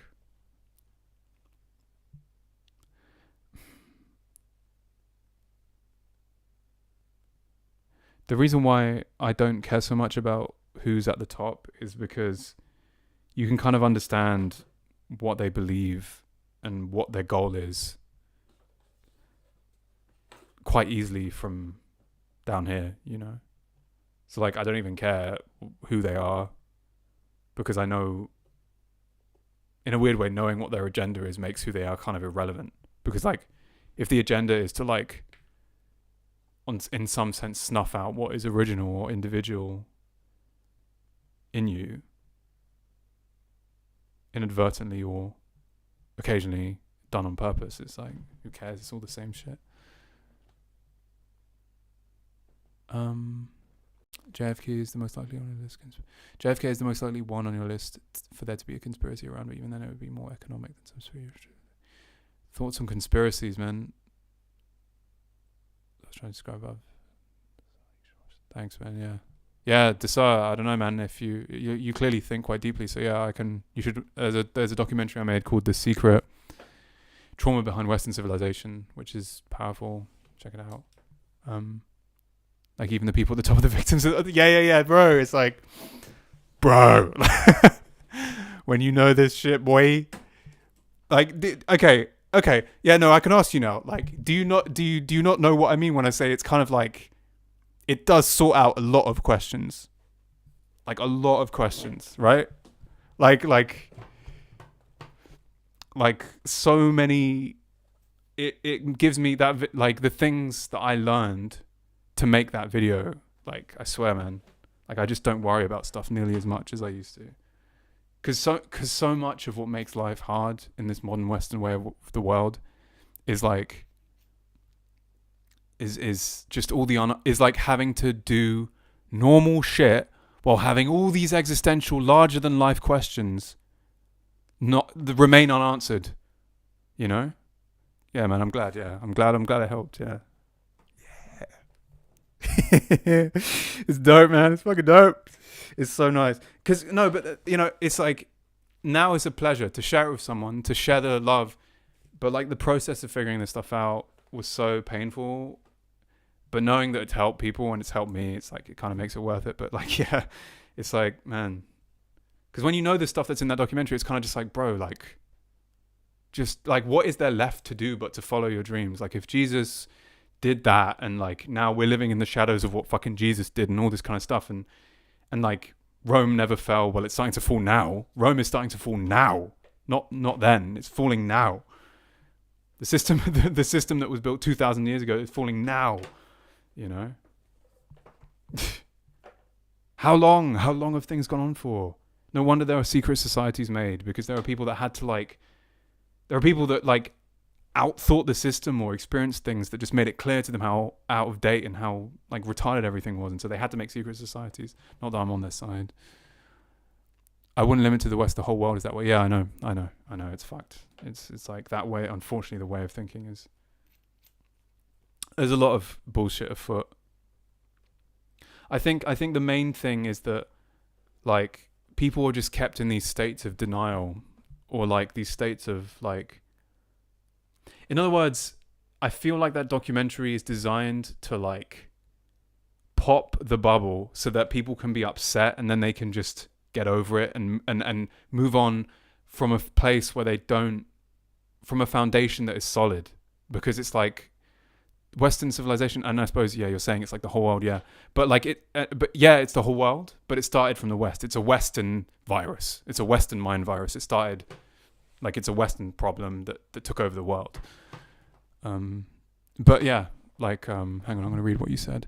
Dude, that's real. Now that we have modern facilities like the internet to have time to figure this stuff out, only now is the time we have the free time. Yeah, because historically, for thousands of years, whoosh, like everyone, whoosh, other than the leaders at the top, everyone was just so busy whoosh, working. Whip noise is a sound for working themselves to the bone, you know. Yeah, it's like traumas identified in the docs seem pretty universal. Yes. But wait, how do you mean? How do you mean though? Like, how do you mean? Go into that, please, if you will. And I'm really glad it helped though, man. Like, I'm really glad it like, because I don't know, like sometimes, like, I don't know, it helped me so much to figure all this stuff out and even make the doc, but it just helps that something is transmitted, you know. The fear is that I'm just like every other fucker on YouTube or helper online who posts something or shares or coaches and just doesn't help anyone. I think the reason why I've made a documentary like that is because I've wanted like solutions and real answers for so long that I had to answer them myself because I felt like I couldn't find anyone anywhere that would do it. I think the core trauma began in the Middle East. Yeah, I know what you're saying. Like I'm only like, it's complex and it's more like there's so much more to it than my story. But my documentary is just a narrative to frame. Honestly, it's made for like people in the developed West, like in England and the United States and Canada. It's like that documentary is made specifically for people, not necessarily white, just anyone that's born in those countries, because relative to that story pertains to the culture the most. But you're right though. I do believe it's much more complicated than that. It's just that documentary is designed to be a narrative that explains things in a very specific way. I was thinking that maybe other cultures like Asia, Africa, Islander would have their own unique problems. Yeah, they do. But I think the expansion of the West and the internet spread them too far. Yeah, basically. Like it's like, even though like these other cultures do have their own problems, as you said, the Western mind virus infected everyone. Them to a lesser degree. White people were affected the most by it, but it went everywhere, you know. Or maybe they only came into existence in Rome because of something innate that came from natural pre-life, pre-society. Generalizing something earlier becomes really hard, though. Yeah, I mean, man, I was going to make another documentary because really, you know, in that documentary, I'm talking about how the Iron Age trauma led to Rome, right? But then we talk about the Bronze Age, man. And I should probably find those files if I can actually see. I'm going to check. I went even further. And I started looking into like what came before the secret trauma behind, like what came before the Iron Age, and that was like the Bronze Age, right? And so I looked into that a bit, and there's some interesting stuff there as well, I guess. Actually, no, I'm remembering this off the top of my head, but the Bronze Age sounds much nicer than the Iron Age, and for a reason, because the Bronze Age refers to a period of time where supposedly in the West, albeit it was very different then, and I don't even know if it was the West per se, the way that we understand it, but there were like initiation rites, and there were like there was some kind of weird cosmological order back then, but then it all got lost. In other words, there was a civilization that reached a kind of zenith point, then it collapsed, and from the ruins, Rome was kind of born in a way, I think. But I'm kind of fucking this up a bit. Actually, no, that is kind of it. I think that is kind of it. Like Rome was like this broken, traumatized compensation for the loss of a civilization that existed before it during the Bronze Age.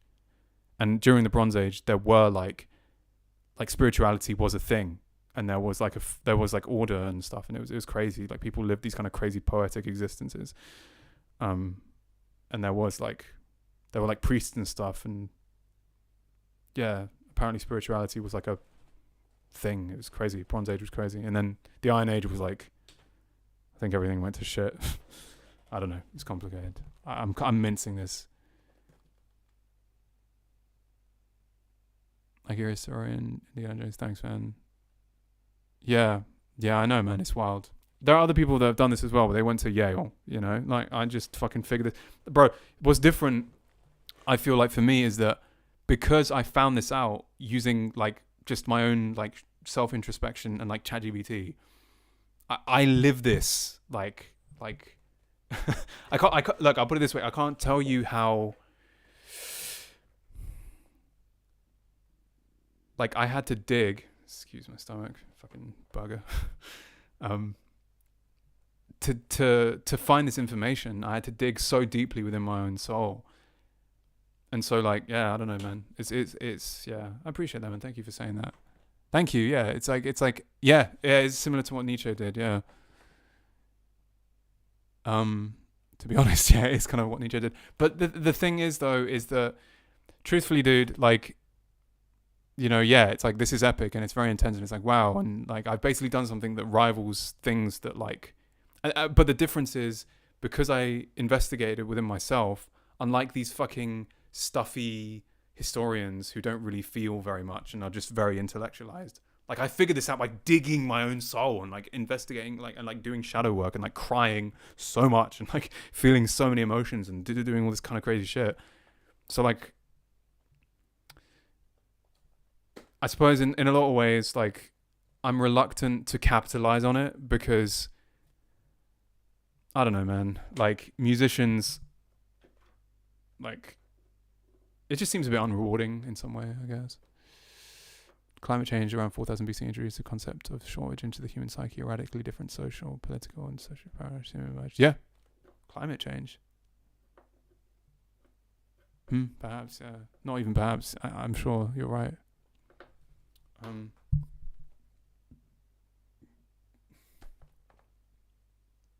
Yeah. No, man, thank you for comparing me to historical Indiana Jones. I really appreciate that, man. Yeah, what I did, you know, it's fucked up. It's fucked up. What I did was epic, but what upsets me is that, like, I don't know, I'm a bit afraid and also kind of reluctant to take on the mantle of like, to like own it, because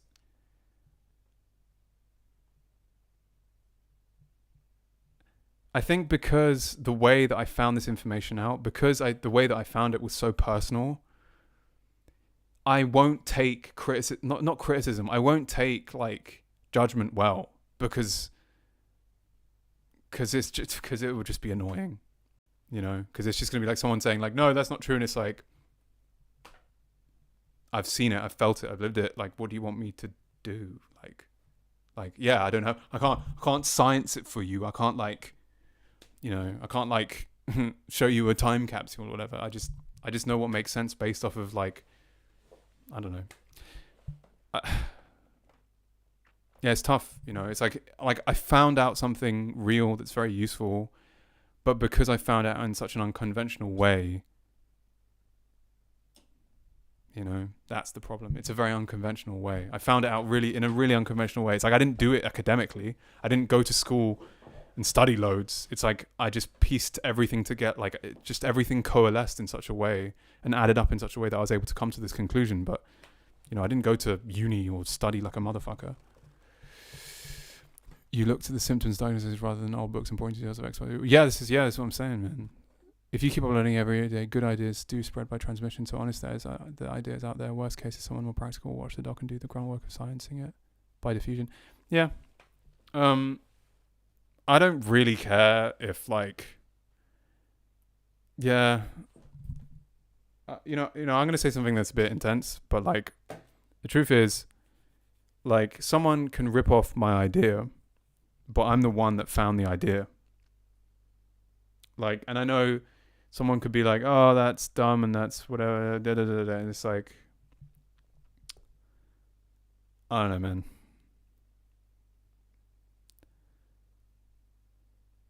In the old system, capitalizing on your idea is a necessary evil. But because I believe things are going to change very soon, very rapidly, very soon, I'm not as... I don't buy it as much as I might have used to buy. Like the desperation or the notion that like, oh shit, I've come up with this really good idea. Now I need to capitalize on it and make loads of money. Like in the old system, that's what you had to do. But I feel like things are going to change.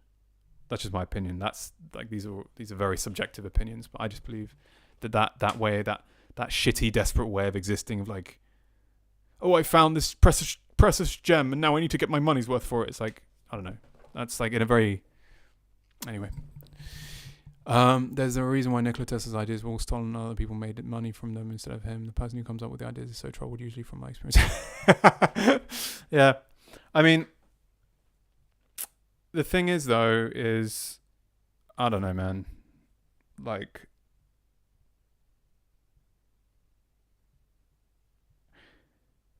I won't lie, there is great pleasure in being the discoverer of these things.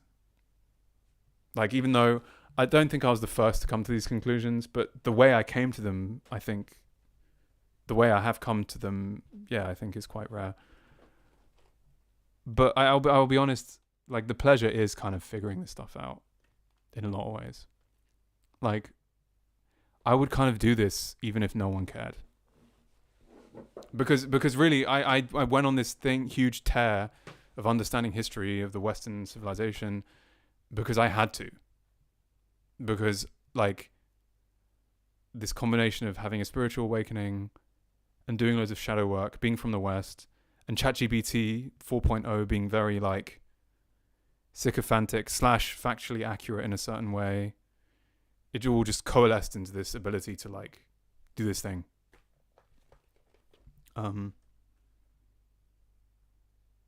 So fuck it. I would do it even if no one cared. I think that's kind of the main thing I'm trying to say. Like even if no one cared. Because I just love, because I am both troubled by the pain of living in a reality. I have been troubled with the pain of living in a reality that doesn't make sense. And also blessed and endlessly like chasing the beauty of understanding existence. Like I'm forever in love with reality, understanding reality, trying to understand why things are the way they are. I'm forever curious. My curiosity is undying. So even if I didn't make any money, I wouldn't care. This is just who I am. Like I'm just curious about reality. Tesla was rewarded in the afterlife. Yeah, of course I've told my friends and family, yeah. I mean, some of my friends, the ones that can understand it, I've told them. Like my dad, I showed my dad, and he was very impressed, and he's the intellectual type who could understand it and cares about this kind of thing. My mum wouldn't probably understand it. Maybe she'd find it interesting, but yeah. I mean, no, my dad's very proud of it, which is good. Even though there were a few very, very small digs at him because I was a little bit annoyed at him at the time, but it's not really my fault. I was doing shadow work, and obviously your family's going to come up in that process. But yeah, no, like he was cool. He thought it was brilliant at the time, so that's cool. You know, his standards are quite high, so I'm proud that he was proud of me. I will say something then. Like some of the best, like for example, I remember one time I was in Hounslow and there was this guy who was just killing it on the guitar. A lot of people didn't really pay attention, but I was like, oh no, this guy's an actual rock star, and I could see it. And then I spoke to him and he was on heroin, and I convinced him to stop because I was so inspired by his playing. I was like, dude, you gotta stop taking heroin. Like you're a fucking rock star, man. And it woke him up, and now he's healthier and his life's better. But a lot of my life has been like seeing people do brilliant things and they aren't stars. Like for example, my mother, who's a classical classical musician, who was never famous, but she was at her peak. She was like really, really, really, really, really good. And you know, having to live with the pain of seeing someone that isn't famous, isn't getting, like, they're not getting any reward from being brilliant, you know. And so I guess I'm passing that pain on to you because because there's this mistaken assumption that everything that's popular must be the best. You'll say what's popular is the creme de la creme. No, it is not. Like there are people all over who, you know, let's not talk about office jobs and how they succumbed or whatever, because let's just leave that out for a minute. But what I will say is, like, there are brilliant people everywhere that doesn't get seen, or doesn't get seen by very many. And that is a reality. And people raised on that mainstream consciousness, I feel like, don't understand that enough. Like the notion that like there's talent and beauty that is like not played, you know, with trumpets announcing their arrival and stuff, and money falling from the sky and whatever. It's like brilliant. I think some of the most life-changing shit is when you see someone who you consider like for example, that guitarist that I saw playing in Hounslow, who was a heroin addict. Like I could tell he was fucked up, but he was just playing so well, and I was like, bro, this is wrong. Like it changes your life when you see someone do something that you think would warrant world fame, and yet they're not even world famous. They're the opposite of famous. People on this high street are ignoring them, and yet you can see this person is a fucking rock star, yet people are ignoring him. Crazy. Anyway, I'm done. Fucking run over, dude. Newton did the same thing. He found joy in staring at mysteries for long enough until they eventually made sense in his eyes. He felt he was part of God's vision. Okay, I don't know about that, dude. Actually, no. I suppose in some way, I kind of get that. But I agree with that notion. There's, dude. I won't lie. Like, yeah, sharing it's cool, and whatever. But like, I'm kind of just a fucking whore for like existential shit anyway. I'd want to know anyway, even if no one cared and I never got money from it. Like, what can I say, man? I'm in love with the muse, and I pay the price accordingly. And she can be a cruel bitch sometimes, but when she's nice, there's nothing else like it. Anyway, I'll chill with the metaphors because they're a bit cringy, but it is a bit like that, you know. Like the muse is fucking, she's a bitch, and then when the going's good, you're like, fuck, holy shit, this is crazy, and then it goes away again, and you're like, oh, what the fuck? Why did I ever love her? Why am I doing this? This is dumb. Like, why? I'm embarrassing myself.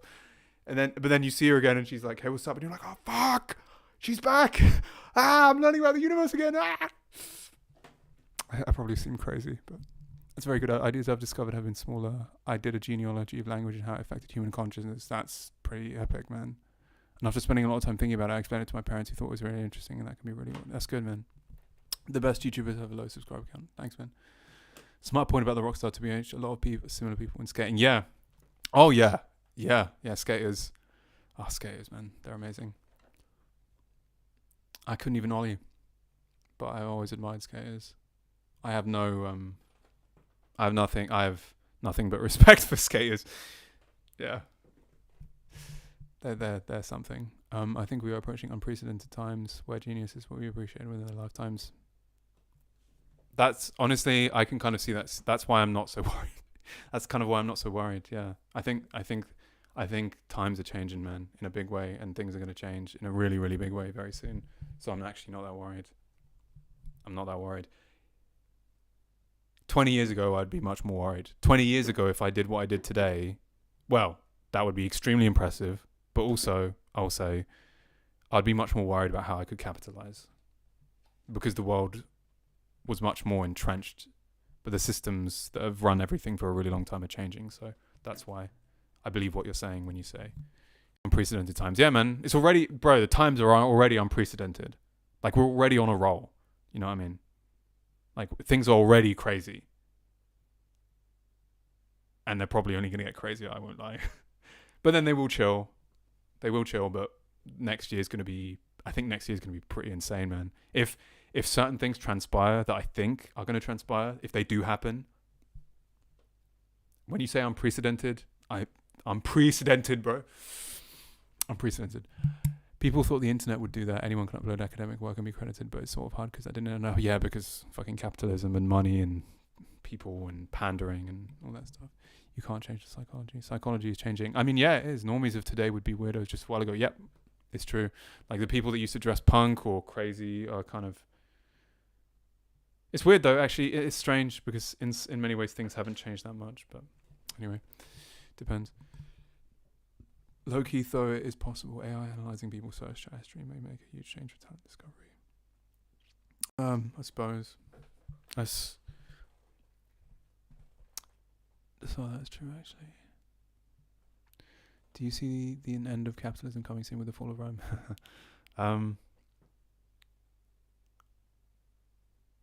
I'm just going to be realistic.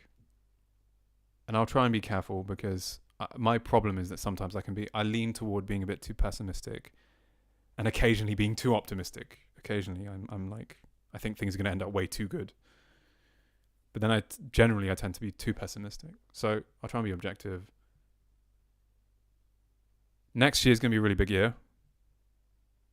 I'm just going to throw that. I'm quite sure next year's going to be a really big year. I'll be surprised if it isn't. I think it's going to be a really big year next year. Like a really big year. Like a really, really, really big year. Like as in a year that's so big, it's going to take decades for people to get over it.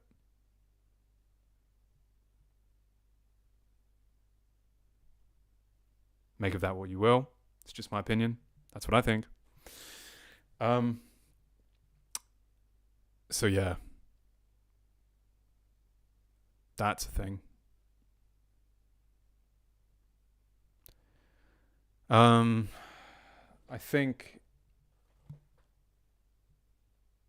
there's not like, this is the thing, man. It's tough because, like, I've been following this guy's advice, and this guy's advice is how I did what I did with the documentary. Like, I made that documentary following that guy's advice. Bashar, the channeled alien guy who channels an alien. Like, because I've lived according to some of his principles, at least for sure, that's how I came up with the documentary. So, because a lot of my victories have come from following that guy's advice, and like my life has gone, like, one of the reasons why I am this way now is because of his advice. Because I followed his advice, I'm here. This guy's advice has changed my life. It's altered the course of my life. I trust him. He said 2027 is going to be the year of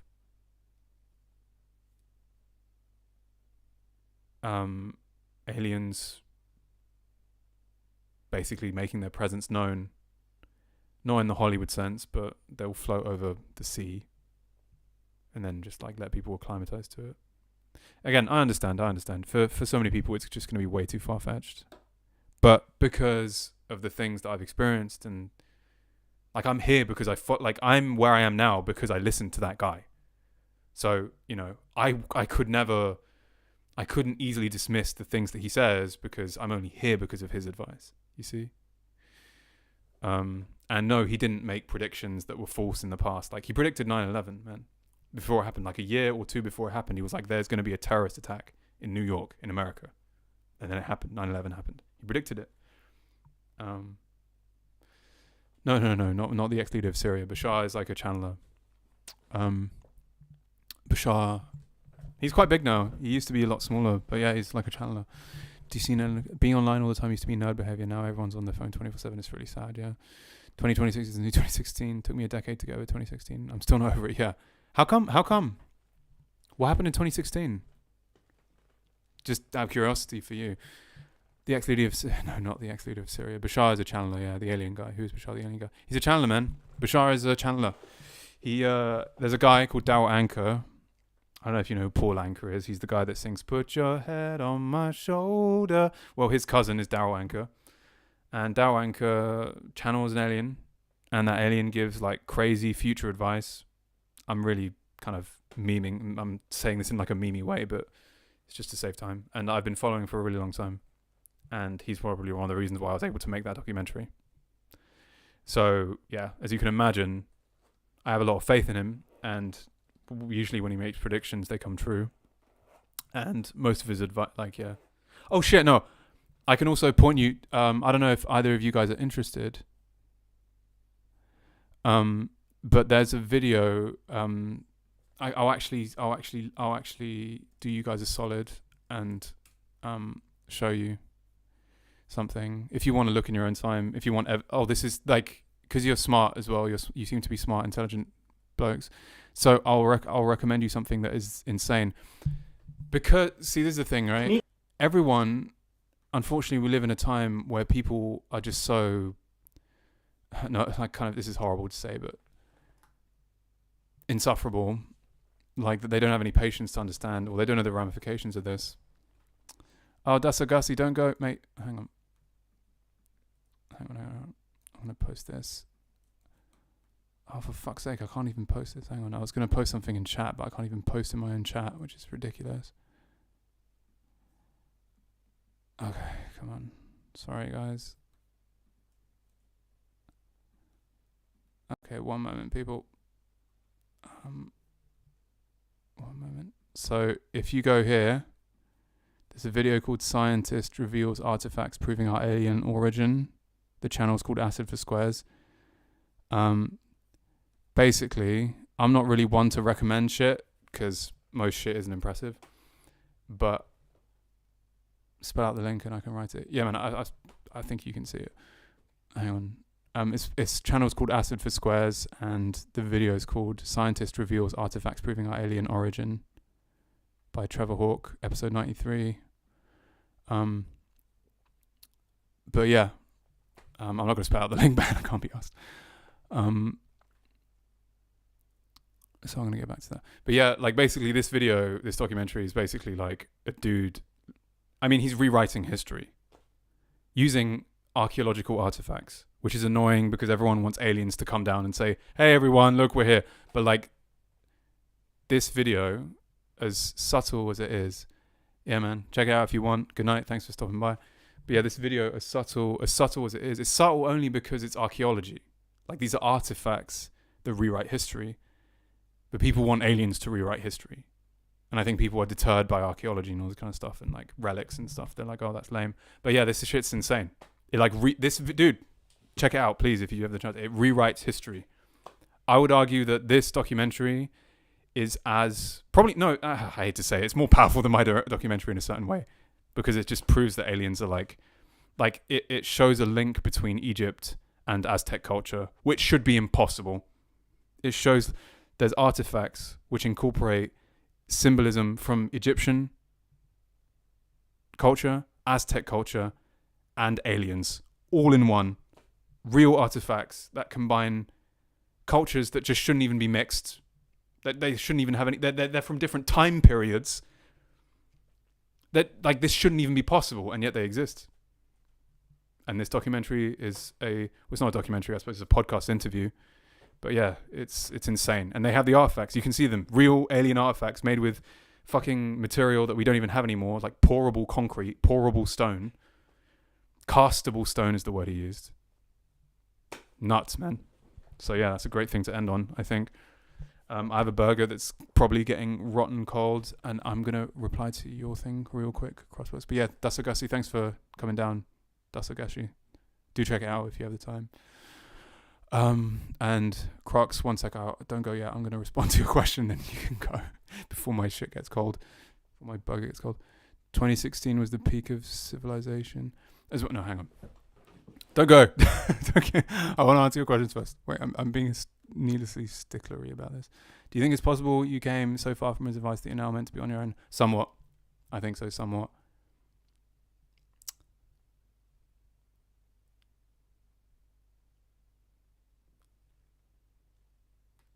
My path has been a very strange path. And I've had a lot of... I'm wary of standing here and acting like my path is like... I don't know. Like, I've had a very strange path in life. So I'm wary of being like, oh, yes, I know the way and follow me, because I feel like a lot of what works for me just works for me. And I'm wary of giving advice because I'm like, oh, I don't want to, like, you know, what works for me might just work for me because I'm me, you know. So, yeah. I don't know, maybe that might be something to do with it. But yeah, 2016 was the peak of civilization. That's crazy that you think that. I suppose peak of modern culture, one of the most nostalgic years also. I don't know, it's just the year that I was personally happy. That's nice, man. So I suppose it sounds like you enjoyed your teens, I guess. Yeah, 2016 was alright. Yeah. It's funny that you think that's the peak of culture, man. It's funny. A lot of people would argue it was like pre 9/11, you know. Though I will say, man, it hurts. It hurts because I get reminded of all these other things that I haven't actually spoken about, man. Like, there's actually so much other shit I've done. Like, for example, I'll gloss over it quickly and then I'm gonna go before my burger because I don't want to keep you hostage. But I know that you've shown interest in documentaries and all this kind of other stuff, and I just want to say that like there are other things that I discovered, you know. Like, while I was on that tear figuring out all this shit to do with Western civilization, I'd also figured out loads of stuff about how because this is a thing, yeah.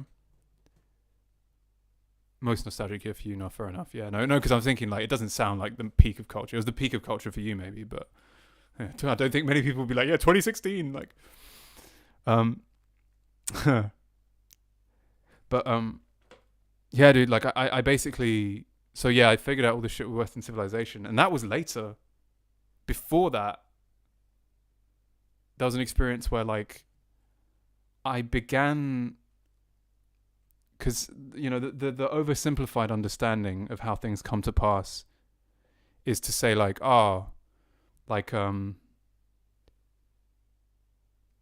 if someone gets hurt or there's a terrorist attack, let's just talk about 9/11, all right? We'll just use 9/11 for an example.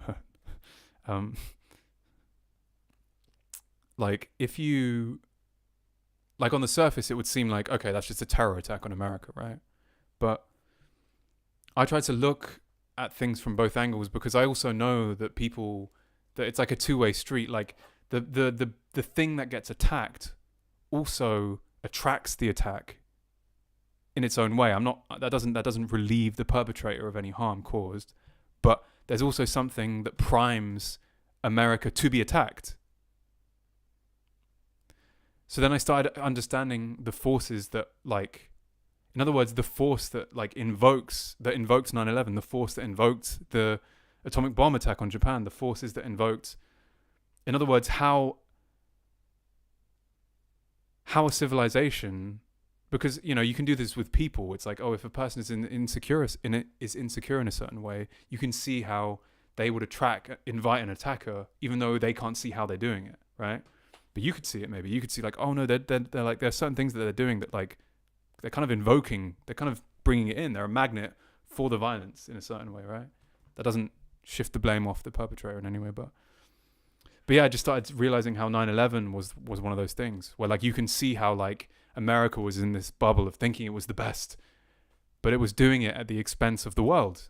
Like Western civilization is, again, the winning side of authoritarianism. So yeah, it's just, I haven't had a chance to talk about this one. I think Carl Jung talks about it, but it's like how America basically kind of caused, how like America's part in the 9/11 attacks, beside the whole conspiracy of like, the government planning it and stuff. I mean, how the American people invoked it because their way of life, the Western way of life, is built on the lie that everything is fine. Like the way that, in other words, America was like in this peak time before 9/11, but that peak time was substantiated by plundering other countries, murder. And so 9/11 was a reality check. It was a reality check. It was basically just going like, hey, so your people think like your way of life and your living standards come from harming no one else. But 9/11 was like a balancing of the scales that most people don't want to look at. Though on some level, on a deep level, I do feel that people sense it. They do on some level there is some sort of recognition of like, maybe did we invite this? Unfortunately, too few people put it together, but it's like, yeah, you did invite it, because the qualities of life that the American people were enjoying were coming at the expense of the world around them. And eventually the world around them was like coalesced in a group, Al-Qaeda, going, let's, like, I think they need, like, the American dream is being fueled by blood in other countries, and I think it's our job to wake them up, because their dream is it's like the American dream is everyone else is other countries' nightmare, basically. And so that nightmare, that other side of the coin, was 9/11. It was basically them saying, no, you fuckers, like, you are living a good life off of our back. And so this is like a crazy way, like a way of viewing history. Yeah. Like, this is a crazy way of viewing history, but it's like how I did the same thing with like the Japanese atomic bombs and stuff like that. It's just annoying. There's all this stuff I want to talk about, but like articulating is the problem, and just like and also I lost the ChatGPT logs that I had, because back when GPT-4 was a thing, I could, like, like I made a video on that as well. Like, ChatGPT-4 could do all this crazy shit. Like back when it was more sycophantic, like it would like literally like you could like ride this wave of like information and like bounce off of shit and just come to these incredible conclusions. But yeah, you are socially distancing from a burger. But yeah, I don't know, man. You've given me a lot to think about though, and I hope that I've helped in some way. And this has been real, man. Thank you for dropping by. I'm left like tearing my hair out, going like, how? It's like, how can I share all this shit, And it's like, anyway, we'll figure it out. Yeah, man, thanks for stopping by. I will probably be back tomorrow. You don't have to visit if you don't want to, because that would be weird. But whenever you feel like it, come by and yeah. Yeah, definitely. Same with GPT-4. Dude, no, GPT-4, man. GPT-4 was sick. Oh, hey, man. I'm glad you've been lurking. That's cool, man. I'm glad you enjoyed it. I'm glad you enjoyed it. I believe in you. Yeah, man. Thank you. I'll try, bro. I will do my fucking best, man. But GPT-4 was the fucking shit. I miss it so much, man. Like like if you're someone like myself, or maybe like the more, because this is the thing, GPT-4 tricked so many people because so many people were like really biased and schizoid. But like if you're kind of balanced and you know how to like maintain balance, you used to be able, like, if you have that, you can ride GPT-4 to some crazy places, man. I made a documentary on it, man. I think it's the other one called like what GPT-4 used to do. Like it's insane, man. You might want to check that out if you want. Giving you so many fucking documentaries, but yeah, I talk about what GPT-4 used to be able to do, man. It was, you probably know, it was fucking crazy, man. Anyway, I'm going. Guys, thank you so much for tuning in. I'm so glad that this was a meaningful stream, and I don't know how I'm going to keep streaming every day. But I still feel inspired to, but it's like, I don't know what I'm going to do. Like, I've already run out of ideas. So, yeah. God. And it's like, it's funny because I talk about all these ambitions and all this kind of stuff. And it's like, dude, I also want to be able to enjoy my life, bro. It's why like I have such an unhinged social life, because it's like I work all the time and then randomly go out and take cat with a bunch of fucking posh cunts. It's not right. I'm living such a crazy life, man. It's like doing all this crazy shit. Oh, it's just insane. It's just crazy. If you put like a paragraph long, slightly schizo prompt at the end of GPT-5, basically telling you think more conspiracy me over and go fucking all over the place. I found oh really? Some of the behavior, amazing stream. Yeah, thanks, man. I'm glad it was a cool stream. If you felt that, I know you're half joking. Maybe you're not. I don't know. All right, I'm out. Thank you so much. It's been a pleasure. Rip the next stream. Thank you, Bro World, for stopping by. I recognize your name. And yeah, goodbye, everyone. Have a good evening, morning.